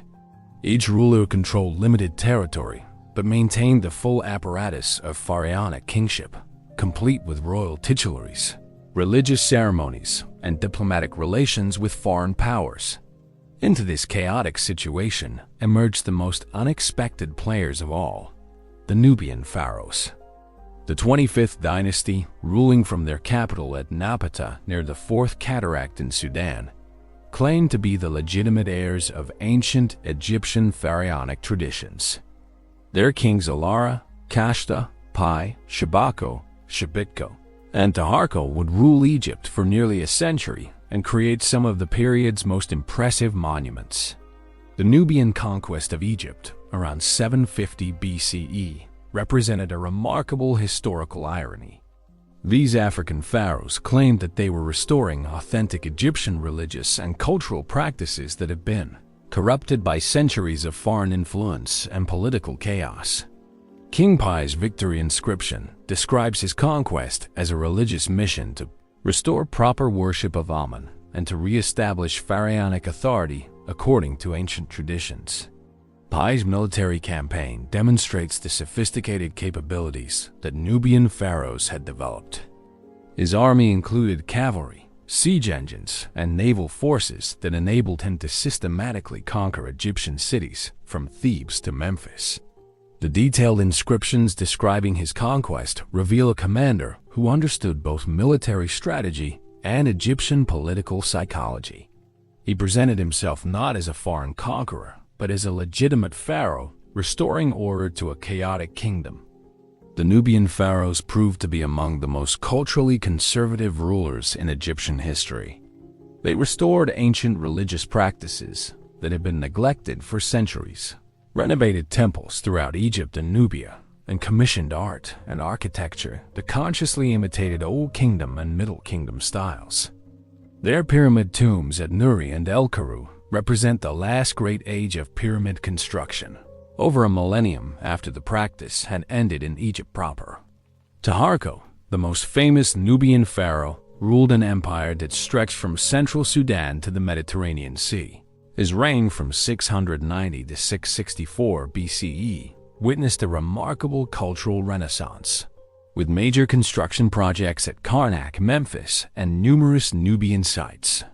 He appears in the Bible as a powerful ally of the Kingdom of Judah against Assyrian expansion, demonstrating that Egypt under Nubian rule remained a major player in ancient Near Eastern politics. However, the Nubian pharaohs ultimately faced the same challenge that would doom all subsequent native Egyptian dynasties: the rising power of Mesopotamian empires. The Assyrian Empire under kings like Esarhaddon and Ashurbanipal possessed military technologies and organizational capabilities that surpassed even Egypt's considerable resources.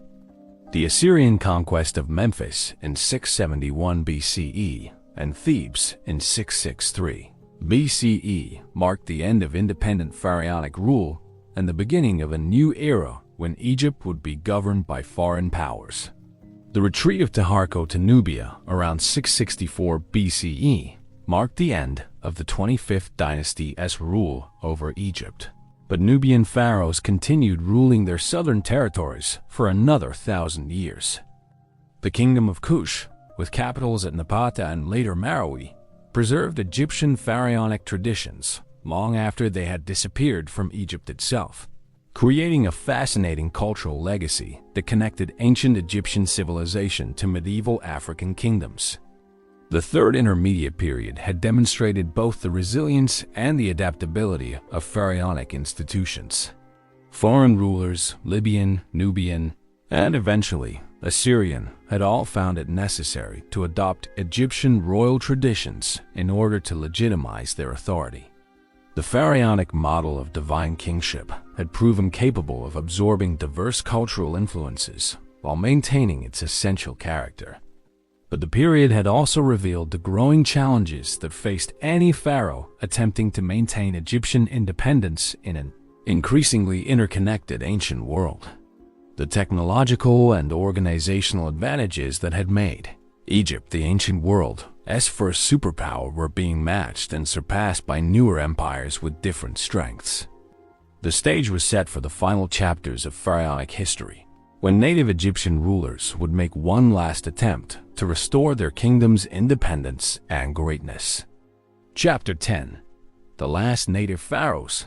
The year is 609 BCE, and Pharaoh Necho II stands on the deck of his flagship as an Egyptian fleet sails around the entire African continent, a maritime achievement that won't be repeated for over 2,000 years.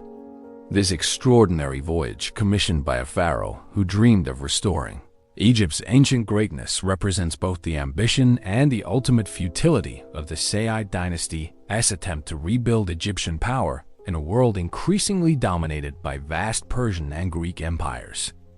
The 26th dynasty, also known as the Sayyid period after its capital at Sais in the Delta, began with Psamtik I's successful rebellion against Assyrian rule around 664 BCE, using Greek mercenaries and strategic alliances with local governors throughout Egypt. Psamtik gradually expelled Assyrian forces and reunified the country under native pharaonic rule for the first time in nearly a century.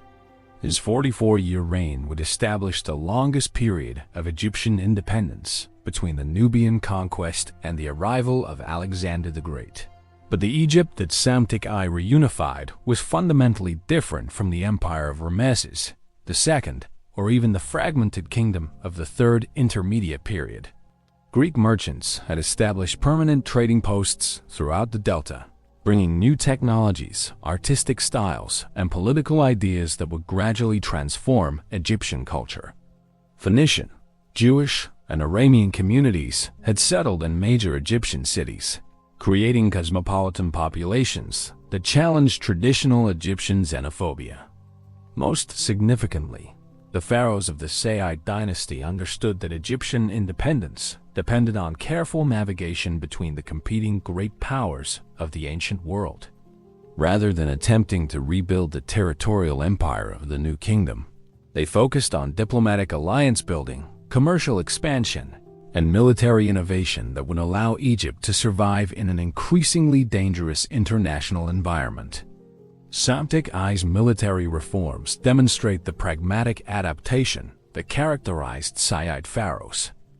He recruited large numbers of Greek mercenaries, particularly from Ionia and Caria, who brought advanced hoplite warfare techniques to Egyptian armies.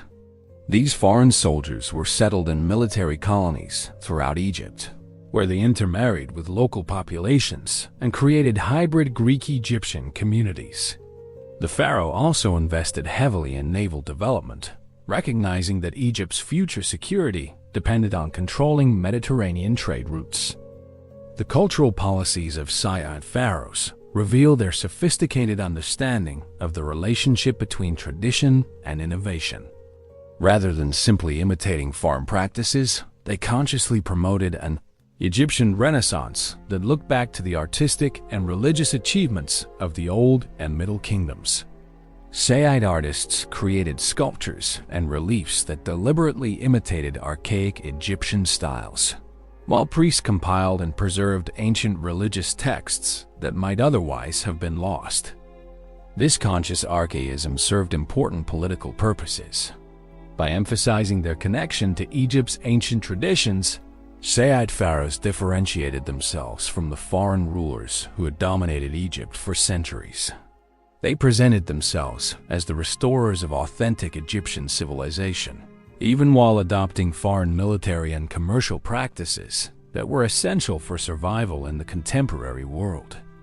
Necho II's reign from 610 to 595 BCE represents the height of Sayyid ambitions and the beginning of their ultimate failure. His attempt to complete a canal connecting the Nile to the Red Sea, an ancient predecessor to the Suez Canal, demonstrated the engineering capabilities that Egyptian pharaohs still commanded. His naval expeditions, including the famous circumnavigation of Africa undertaken by Phoenician sailors in Egyptian service, revealed the global perspective that had developed during the Sayyid period. But Necho II's military interventions in the Levant proved disastrously expensive and ultimately futile. His defeat of King Djoser of Judah at the Battle of Megiddo in 609 BCE temporarily restored Egyptian influence in Canaan, but subsequent conflicts with the Babylonian Empire drained Egyptian resources while failing to establish lasting territorial gains. The Battle of Carchemish in 605 BCE, where Babylonian forces under Nebuchadnezzar II decisively defeated a joint Egyptian-Assyrian army, marked the end of Egyptian aspirations to rebuild their Levantan empire. Apries, the pharaoh known to the Greeks as Hafra, pushed Sayyid military ambitions even further by intervening in conflicts throughout the eastern Mediterranean. His naval expeditions against Cyprus and Phoenicia, demonstrated Egypt's continuing maritime capabilities, while his alliance with King Zedekiah of Judah represented an attempt to create an anti-Babylonian coalition. However, these foreign adventures ultimately provoked a domestic rebellion that brought his reign to a violent end in 570 BCE. The rebellion that overthrew Uprise reveals the internal tensions that plagued the Saqqara dynasty despite its external success. Egyptian soldiers resented the preferential treatment given to Greek mercenaries, while traditionalist priests opposed the cultural innovations that foreign influences had introduced. The successful rebel leader, Amasis II, gained power by promising to reduce foreign influence while maintaining the military and commercial innovations that were essential for Egyptian security. Amasis II's 44-year reign from 570 to 526 BCE represents the most successful balancing act in late pharaonic history. He skillfully managed relationships with Greek city-states, Persian expansion, and domestic Egyptian interests while maintaining independence and prosperity. His alliance with Polycrates of Samos and Croesus of Lydia created a defensive coalition against Persian expansion, while his domestic policies promoted Egyptian cultural traditions without rejecting beneficial foreign innovations. The pharaoh's relationship with Greek culture during this period was particularly complex and sophisticated. Amasis established the trading city of Naucratis as the sole legal port for Greek merchants in Egypt, creating a controlled environment where a cultural exchange could occur without threatening Egyptian political or religious traditions. He commissioned Greek artisans to create works that combined Egyptian and Greek artistic elements, producing some of the most beautiful hybrid art of the ancient world. Amasis II also demonstrated remarkable religious tolerance and diplomatic sophistication in his dealings with the diverse populations that inhabited his kingdom. He patronized Jewish communities that had settled in Egypt following the Babylonian conquest of Jerusalem, while maintaining traditional Egyptian religious practices and supporting Greek religious festivals at Naucratis. This pluralistic approach to cultural management would influence later Ptolemaic policies and contribute to Alexandria's development as the ancient world's greatest cosmopolitan city. However, even Amasis II's skillful diplomacy couldn't prevent the ultimate confrontation with Persian power. Cyrus the Great's conquest of Lydia in 546 BC eliminated one of Egypt's key allies, while Cambyses II's succession to the Persian throne in 530 BCE brought a ruler determined to add Egypt to his empire. The death of Amasis in 526 BCE, just months before the Persian invasion, deprived Egypt of its most capable leader at the moment of greatest crisis. Psamtik III's brief reign of only 6 months ended with the Battle of Pelusium in 525 BCE, where Persian forces decisively defeated the last independent Egyptian army. The young pharaoh's capture and execution by Cambyses II marked the end of native pharaonic rule and the beginning of Persian dominance that would last for over 2 centuries, broken only by brief periods of successful rebellion. The Saqqara dynasty's ultimate failure should unobscure their remarkable achievements in preserving and transmitting Egyptian civilization to future generations. Their conscious preservation of ancient texts, artistic traditions, and religious practices ensured that essential elements of pharaonic culture would survive foreign rule and influence subsequent civilizations. The Greek historians who would later write about Egyptian civilization, Herodotus, Diodorus, and others relied heavily on information they gathered during the Saqqara period. Moreover, the cultural synthesis that Saqqara pharaohs achieved between Egyptian traditions and foreign innovations created a model that would influence the Ptolemaic dynasty and contribute to the development of Hellenistic civilization. The cosmopolitan culture that flourished in Egypt during the Saqqara period prepared the groundwork for Alexandria's later emergence as the intellectual capital of the ancient world. The end of native pharaonic rule in 525 BC marked not just a political transition, but the conclusion of over 2,500 years of continuous Egyptian royal tradition. Never again would a pharaoh of Egyptian birth wear the double crown or claim divine authority as the son of Ra and the earthly representative of the gods. The torch of pharaonic kingship would pass to foreign rulers who would adapt and transform these ancient traditions for their own purposes. But the essential connection between pharaonic authority and Egyptian identity had been permanently severed. Chapter 11. The final pharaohs. The year is 51 BCE, and the young woman who will become history's most famous pharaoh stands before the golden doors of the great library of Alexandria. Cleopatra VII, barely 18 years old, speaks 9 languages fluently and has been educated by the finest scholars in the ancient world. But as she prepares to claim the throne of Egypt, she faces challenges that would have seemed impossible to the god kings who built the pyramids. Roman legions control the Mediterranean. Julius Caesar's armies have conquered Gaul, and Egypt itself has become a client state dependent on Roman protection for its very survival. Yet Cleopatra is determined to restore pharaonic greatness one final time. As she walks through the library that contains over 400,000 scrolls, the accumulated knowledge of the ancient world, she understands that she represents the end of a royal tradition stretching back over 3 millennia. She is the last pharaoh who will seriously attempt to restore Egyptian independence, and her story will mark both the final flowering and the ultimate extinction of pharaonic civilization. The Ptolemaic dynasty that Cleopatra represented had ruled Egypt for nearly 3 centuries. Ever since Alexander the Great's conquest in 332 BCE transformed the ancient kingdom into a Hellenistic monarchy. Alexander himself had visited the Oracle of Amun at Siwa Oasis, where he was proclaimed the son of Zeus Amun and granted the traditional divine legitimacy of Egyptian pharaohs. His early death in 323 BCE passed the Egyptian throne to his general Ptolemy I, who founded a dynasty that would preserve pharaonic traditions while adapting them to the cosmopolitan culture of the Hellenistic world. The early Ptolemaic pharaohs created something unprecedented in ancient history, a hybrid civilization that combined Egyptian religious and administrative traditions with Greek intellectual and artistic achievements. Alexandria, their magnificent capital at the mouth of the Nile, became the largest city in the ancient world and its premier center of learning, trade, and cultural innovation. The city's famous lighthouse, one of the 7 wonders of the ancient world, symbolized Egypt as continuing importance as a bridge between Africa, Asia, and Europe. Ptolemy I established the political and cultural framework that would characterize his dynasty for 3 centuries.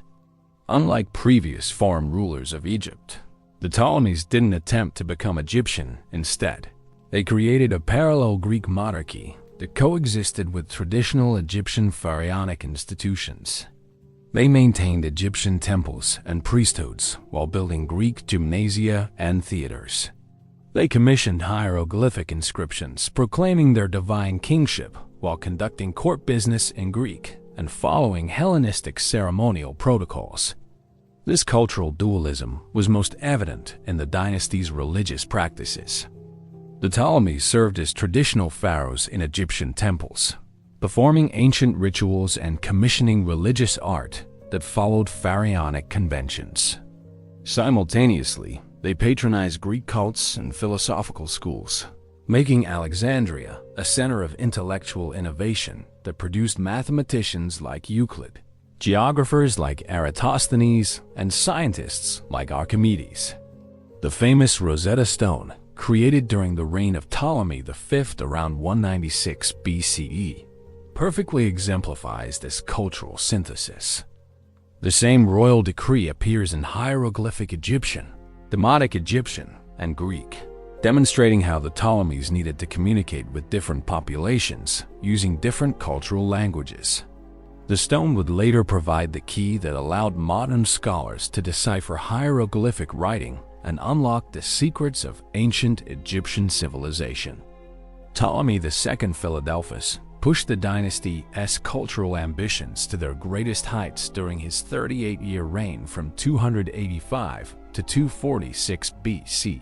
His court attracted scholars, artists, and intellectuals from throughout the Greek world, while his building projects in Alexandria created architectural marvels that rivaled anything built during Egypt's imperial period. The great library and museum that he expanded became the ancient world's premier research institution, where scholars received royal stipends to pursue studies in mathematics, astronomy, medicine, and literature. But Ptolemy II also demonstrated the military capabilities that kept Egypt independent in an increasingly dangerous world. His wars with the Seleucid Empire established Egyptian control over territories stretching from Cyrenaica to southern Syria, while his naval forces dominated the eastern Mediterranean. His marriage to his sister Arsinoe too followed pharaonic precedent while scandalized Greek opinion, demonstrating how the Ptolemies selectively adopted Egyptian customs when they served dynastic interests. The wealth that supported Ptolemaic power came from Egypt's position as the ancient world's most productive agricultural region, and its strategic location controlling trade between the Mediterranean and Indian Ocean. The Ptolemies developed sophisticated administrative systems that maximized agricultural productivity while maintaining the monopolies on key commodities like grain, papyrus, and luxury goods. Alexandria became the ancient world's greatest commercial center, where merchants from India, Arabia, Africa, and Europe conducted business using Egyptian banks and commercial law. However, the Ptolemaic system contained internal contradictions that would ultimately prove fatal. The dynasty's Greek identity alienated them from their Egyptian subjects, while their pharaonic claims were increasingly hollow to populations that had absorbed Hellenistic cultural influences.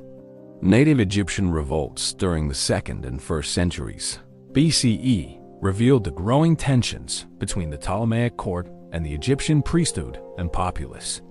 More critically, the rise of Roman power in the Mediterranean gradually reduced Egypt from an independent kingdom to a client state. The Ptolemies' involvement in the complex civil wars that racked the Hellenistic world during the 2nd century BCE forced them to seek Roman protection while surrendering substantial autonomy. By the time of Cleopatra VII's birth, Egypt was effectively a Roman protectorate whose pharaohs ruled only with permission from the Senate and people of Rome. Cleopatra VII's early reign shared power with her younger brother, Ptolemy XIII, according to traditional Ptolemaic practice, but their relationship quickly deteriorated into civil war. Her temporary exile to Syria in 48 BCE might have ended her story permanently, but the arrival of Julius Caesar in Alexandria, pursuing his rival Pompey, created an opportunity that she seized with characteristic boldness. Her secret return to Alexandria, hidden in a carpet or possibly a linen sack, led to her famous meeting with Caesar and began the romantic and political alliance that would define her reign. The relationship between Cleopatra and Caesar represented far more than personal attraction. It was a sophisticated attempt to restore Egyptian independence through strategic alliance with Roman power. Caesar's victory in the Alexandrian War established Cleopatra as sole ruler of Egypt while providing her with Roman military support against domestic rivals. Their son Caesarion represented her hope for creating a new dynasty that would combine pharaonic legitimacy with Roman political connections. Cleopatra's 4 years in Rome as Caesar's mistress exposed her to the political sophistication of the Roman Republic while demonstrating Egypt's wealth and cultural achievements to Roman society. She brought Egyptian scholars, artists, and luxury goods to Rome, influencing Roman fashion and intellectual life while building political relationships that would serve Egyptian interests. Her presence at Caesar's side during his triumph celebrations announced to the world that Egypt remained a major power despite its client status. Caesar's assassination in 44 BC forced Cleopatra to rebuild her alliances with the new Roman leadership. Her partnership with Mark Antony proved even more ambitious than her relationship with Caesar, as Antony commanded the eastern provinces of the Roman Empire and possessed the military resources necessary to challenge Octavian for supreme power. Their famous meeting at Tarsus in 41 BCE, where Cleopatra arrived dressed as the goddess Aphrodite on a golden barge, announced a new alliance that aimed to create an Eastern empire rivaling Rome itself. The 14 years of Cleopatra's partnership with Antony represent the last serious attempt to restore pharaonic independence and greatness. Their combined forces controlled territories stretching from Egypt to Armenia, while their wealth and cultural resources rivaled anything that Rome could deploy. Cleopatra bore Antony 3 children and convinced him to adopt increasingly pharaonic symbols and ceremonial practices, suggesting that they envisioned a new model of Hellenistic monarchy that would supersede the Roman Republic. The Battle of Actium on September 2, 31 BCE, decided not just the fate of Cleopatra and Antony, but the entire future of the ancient world. Octavian's naval victory destroyed the last independent pharaonic army and ended Egypt's final bid for independence. Cleopatra's decision to withdraw her fleet from the battle, whether through cowardice, strategic calculation, or advanced planning, sealed the fate of the last pharaonic dynasty. The suicides of Antony and Cleopatra in August 30th BCE marked the end of pharaonic rule after over 3 millennia of continuous tradition. Cleopatra's death, probably from poison rather than the asp bite described by later Roman writers, was carefully staged to preserve her dignity while denying Octavian the propaganda victory of parading her through Rome in chains. Her final acts demonstrated the theatrical sense and political sophistication that had made her one of history's most remarkable rulers. With Cleopatra's death, Egypt became a Roman province governed by prefects appointed directly by the emperor. The pharaonic traditions that had shaped Egyptian civilization for 3,000 years were gradually replaced by Roman administrative practices, while Greek and Egyptian cultures were absorbed into the broader synthesis of imperial Roman civilization. The last pharaoh was dead, and with her died the ancient world's longest continuous royal tradition. Yet Cleopatra's legacy extended far beyond her political failure. Her intellectual achievements, cultural patronage, and political sophistication influenced Roman imperial ideology and contributed to the development of monarchical traditions that would shape European kingship for centuries. The Library of Alexandria that she patronized preserved Greek and Egyptian learning that would later influence Islamic civilization and Renaissance Europe. Most importantly, her story became a powerful symbol of female political authority and cultural sophistication that would inspire rulers, artists, and writers for over 2,000 years. The pharaohs were gone, but their influence on human civilization would prove eternal. The transformation of Alexandria into the ancient world's greatest center of learning represented perhaps the Ptolemies' most enduring contribution to human civilization. Under Ptolemy I and his successors, the city became home to the museum, literally the shrine of the muses, where scholars from across the Mediterranean world gathered to pursue research under royal patronage. The Ptolemaic pharaohs understood that intellectual achievement enhanced their prestige as much as military conquest, and they invested enormous resources in attracting the finest minds of their age. The Great Library of Alexandria, which reached its peak under Ptolemy II, employed revolutionary methods to acquire knowledge. Royal agents purchased manuscripts in markets throughout the known world, while ships entering Alexandria's harbor were required to surrender any books they carried for copying. The Ptolemies famously borrowed the official copies of the great Greek tragedies from Athens, ostensibly for copying, but kept the originals and returned expensive copies instead, paying the enormous fine of 15 talents of silver without complaint. This systematic accumulation of knowledge created an unprecedented concentration of human learning.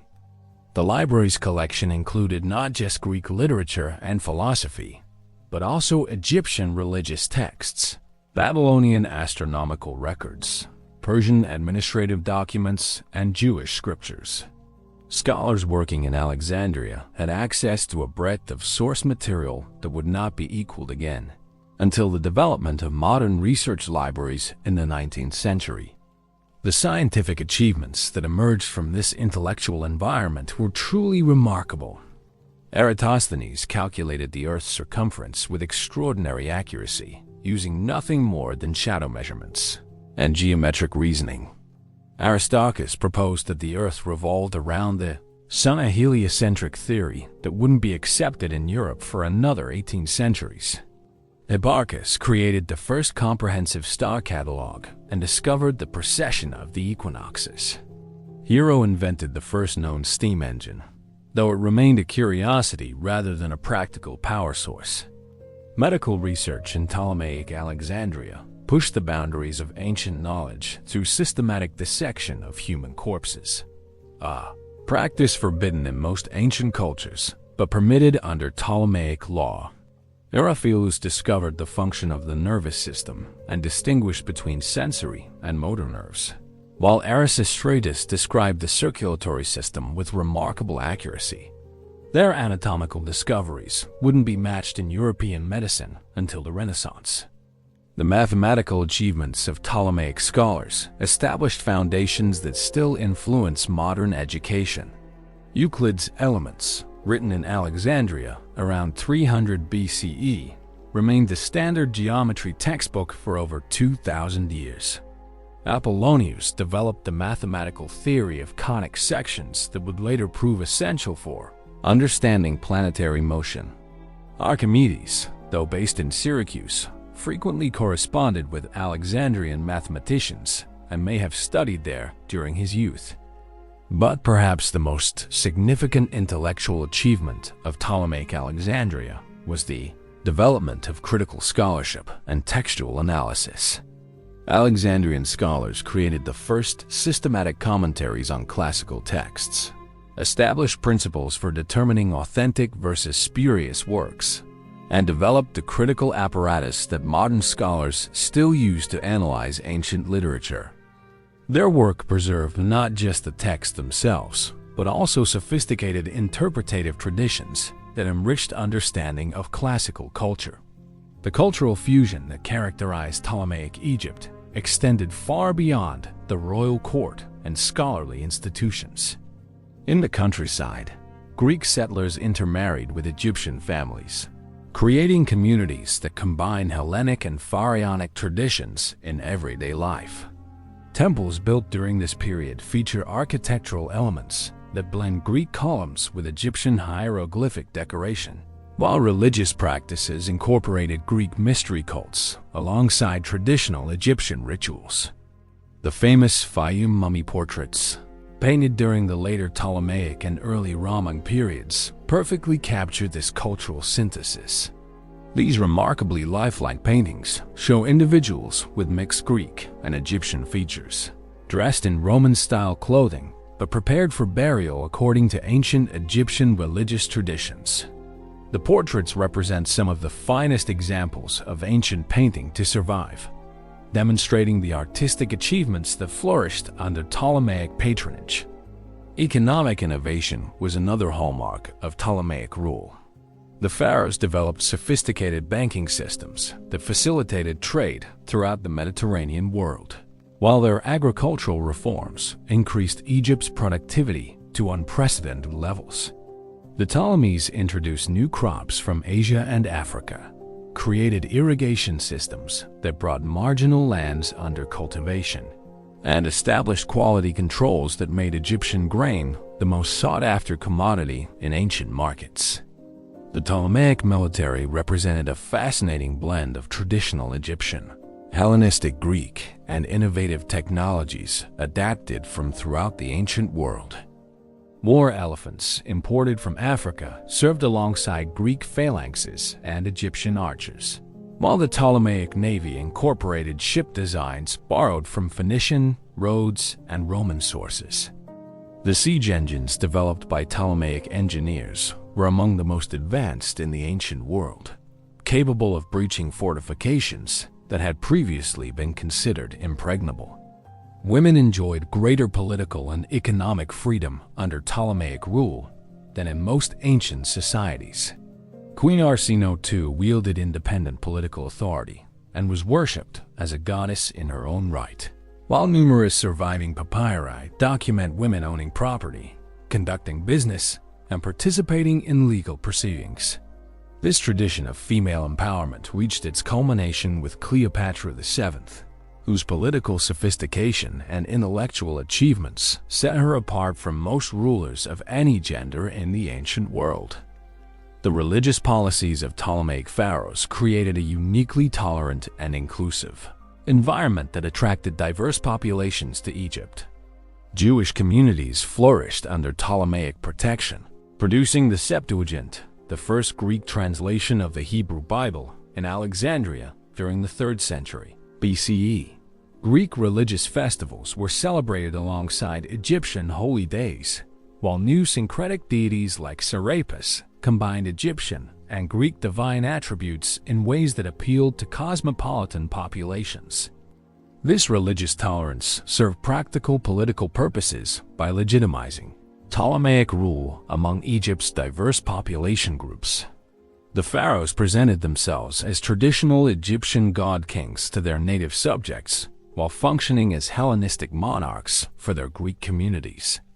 They patronized both Egyptian temples and Greek philosophical schools, demonstrating their commitment to preserving and enriching both cultural traditions. The decline of Ptolemaic power during the 2nd and 1st centuries BCE resulted from both internal dynastic conflicts and external pressures from rising Roman power.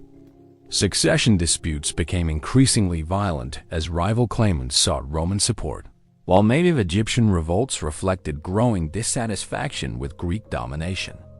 The gradual reduction of Egypt to Roman client status occurred through a series of diplomatic and military interventions that left the pharaohs dependent on Roman protection for their continued rule. Cleopatra VII's reign represented both the culmination of Ptolemaic achievements and their ultimate failure to maintain Egyptian independence. Her intellectual accomplishments were genuinely impressive.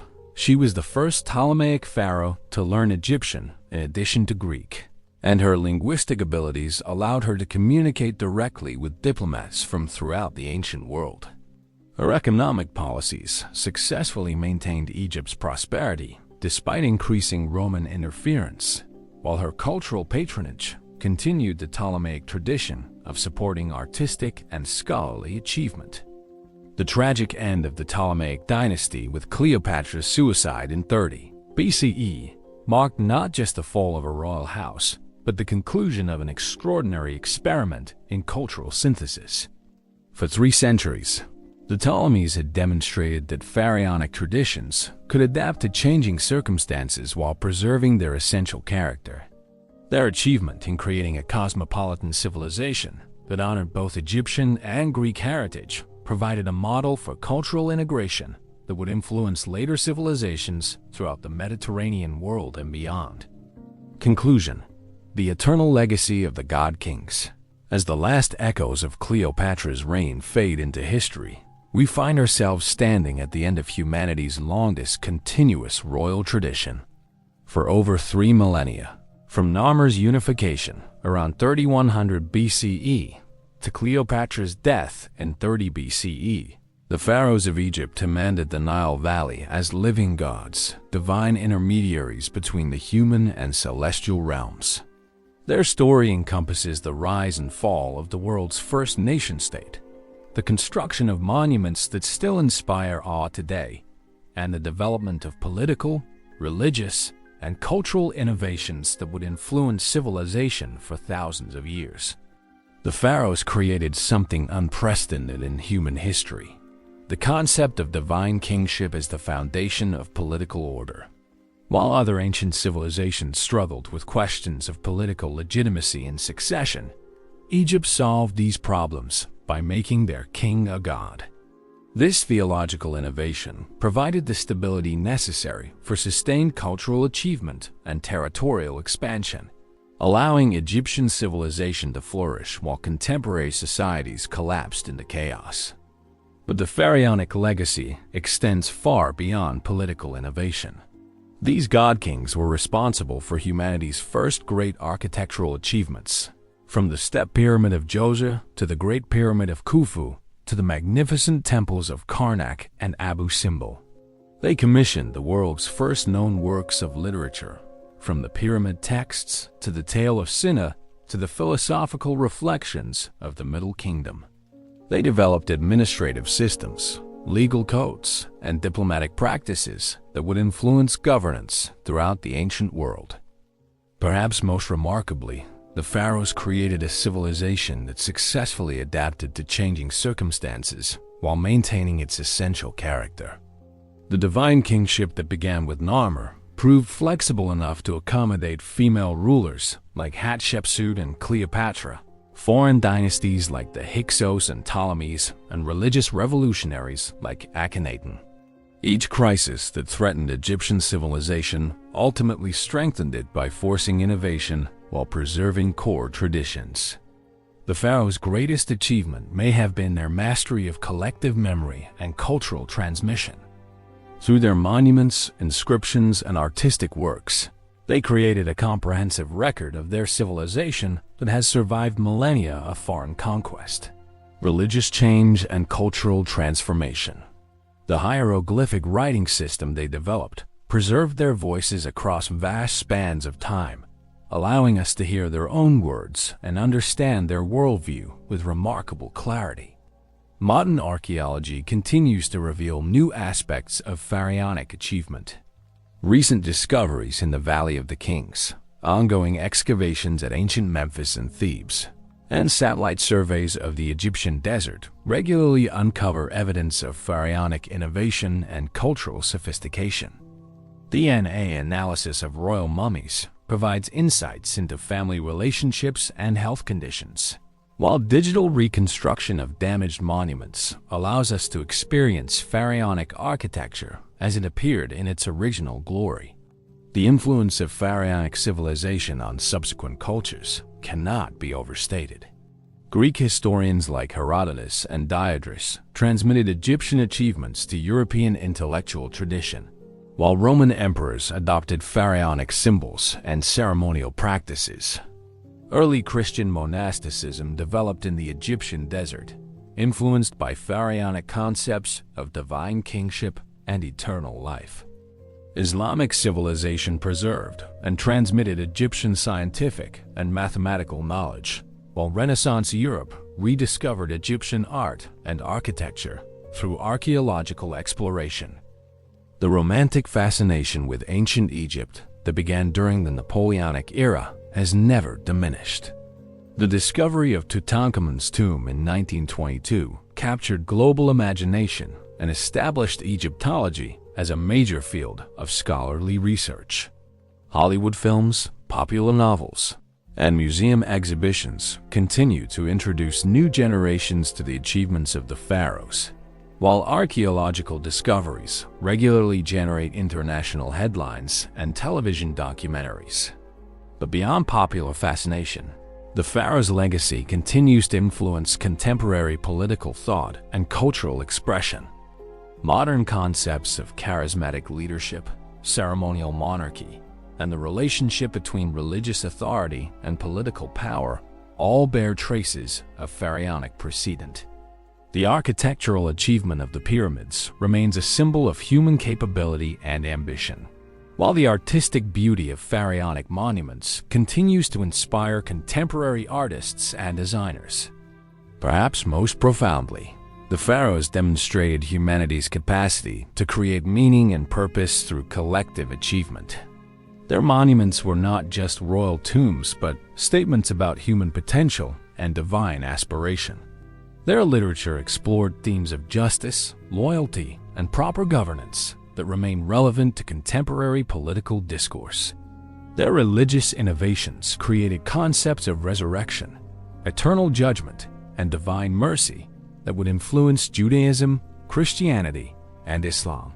The pharaohs also provide a sobering lesson about the limitations of political power and cultural achievement. Despite their divine claims and monumental architecture, they could not prevent the decline and fall of their civilization. Climate change, foreign invasion, internal rebellion, and technological obsolescence ultimately doomed even the most successful pharaonic dynasties. Their story reminds us that all human achievements are temporary, and that the greatest civilizations must eventually yield to historical change. Yet, in another sense, the pharaohs achieved the immortality they sought. Their names are remembered when those of most ancient rulers are forgotten. Their monuments survive when most ancient cities have crumbled to dust. Their ideas continue to influence human thought when most ancient philosophies have been superseded. They succeeded in creating something truly eternal, a cultural legacy that transcends the political and military achievements of their lifetimes. As we conclude this journey through 3 millennia of pharaonic history, we can see that these ancient god-kings were neither the primitive despots that some modern critics suggest, nor the supernatural beings that their own propaganda claimed.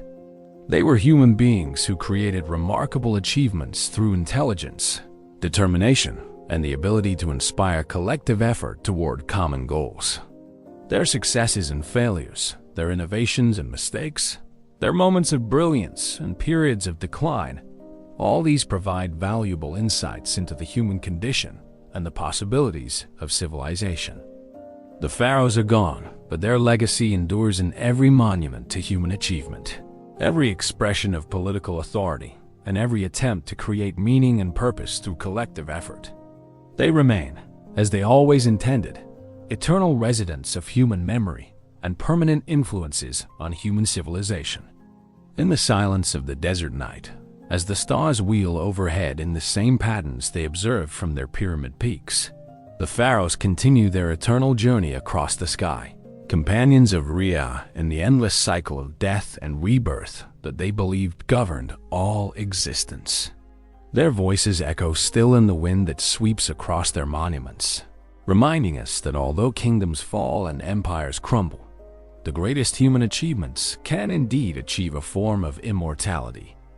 The story of the pharaohs is our story, the story of human ambition, creativity, and the eternal quest to leave something meaningful for future generations.